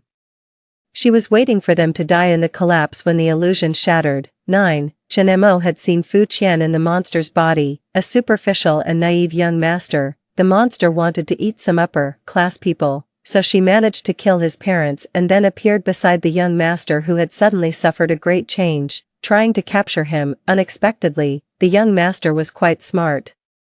He not only withstood the monster's temptation but also discovered the strangeness of Chen Mo and Zhou a few years later. He almost succeeded in killing the monster. Unfortunately, he was just one step short. Chen Mo thought. He should have immediately fired another shot, instead of standing there like a fool, making some useless villain declarations, so brainless. 10. In the illusion. The brainless young master took Chen Mo to meet many masters. Chen Mo knew that she and the monster had grown together for too long. If the monster was completely eliminated, she wouldn't be able to survive either. Her soul would be completely dissipated, and there would be no reincarnation. The young master sighed and didn't tell Chen, nor did he force Chen Mo to make a choice. Chen Mo thought, although this young master is brainless, he's actually quite nice. She said to the young master, "Tell my sister that the master said if I can eliminate the monster, it will be a great achievement, and I'm going to be reborn as a young lady. Please tell her not to be sad." The young master agreed. 11. Chen Mo was the last one to break free from the illusion. Her soul was really too weak. Chen Mo happily watched her sister disappear from the illusion. She knew that she had gone to the real world. Like a warrior, she had become as brave and bright as she was many years ago, daring to fight to the death with anything that stopped her. Chen Mo picked up her phone. For so many years, fearing that her sister's feelings for her would grow deeper, she had never replied to her sister's messages. Her sister had sent many messages. "Sister, the Mid-Autumn Festival is coming soon. Come and celebrate together. I bought your favorite snow skin mooncakes. Sister, this semester, I heard from Mom and Dad that you did very well in the exam. You're so amazing. I'm proud of you. Sister, don't be nervous for the college entrance examination. I believe in you. Sister, it's the new year. Happy New Year. Sister, I will become even braver. Do you believe me?" Chen Mo read one message after another and replied by quoting each one. Finally, she could reply, "Sister, thank you for the snow skin mooncakes. I like them very much. Sister, I'm always proud of you too. Sister, I'm not nervous. You, on the other hand, have to work hard. Sister, Happy New Year. Peace and good luck. Sister, I've always believed in you. You're the bravest girl I've ever seen." She put away her phone, returned to reality, and fought side by side with her sister. 12. Chen Mo tore the monster's soul to pieces. It turned out that it was just a wisp of remnant soul, so small. With my hands and feet bound, I had no possibility of escape and could only watch helplessly as Zhou embraced Chen Mo and walked out step by step. In this way, her sister wouldn't be hurt anymore. When she finally disappeared, Chen Mo thought of a very old little thing. At that time, her sister was still young, and Chen Mo was leading her home from school. By the roadside, clusters of white flowers had blossomed and given off a fragrance at some point. She picked a bunch and handed it to her sister so that she could also smell nice all over. Her sister smiled and pinned one on her lapel in return. She said the teacher told her that these were jasmine flowers. She sang the song that spread throughout the streets and alleys, full of fragrance and beauty on the branches, fragrant and white, everyone praises. The clear child's voice led her step by step on the way home. Chen Mo thought, at least in the end, she still got up to protect her sister. That's really great.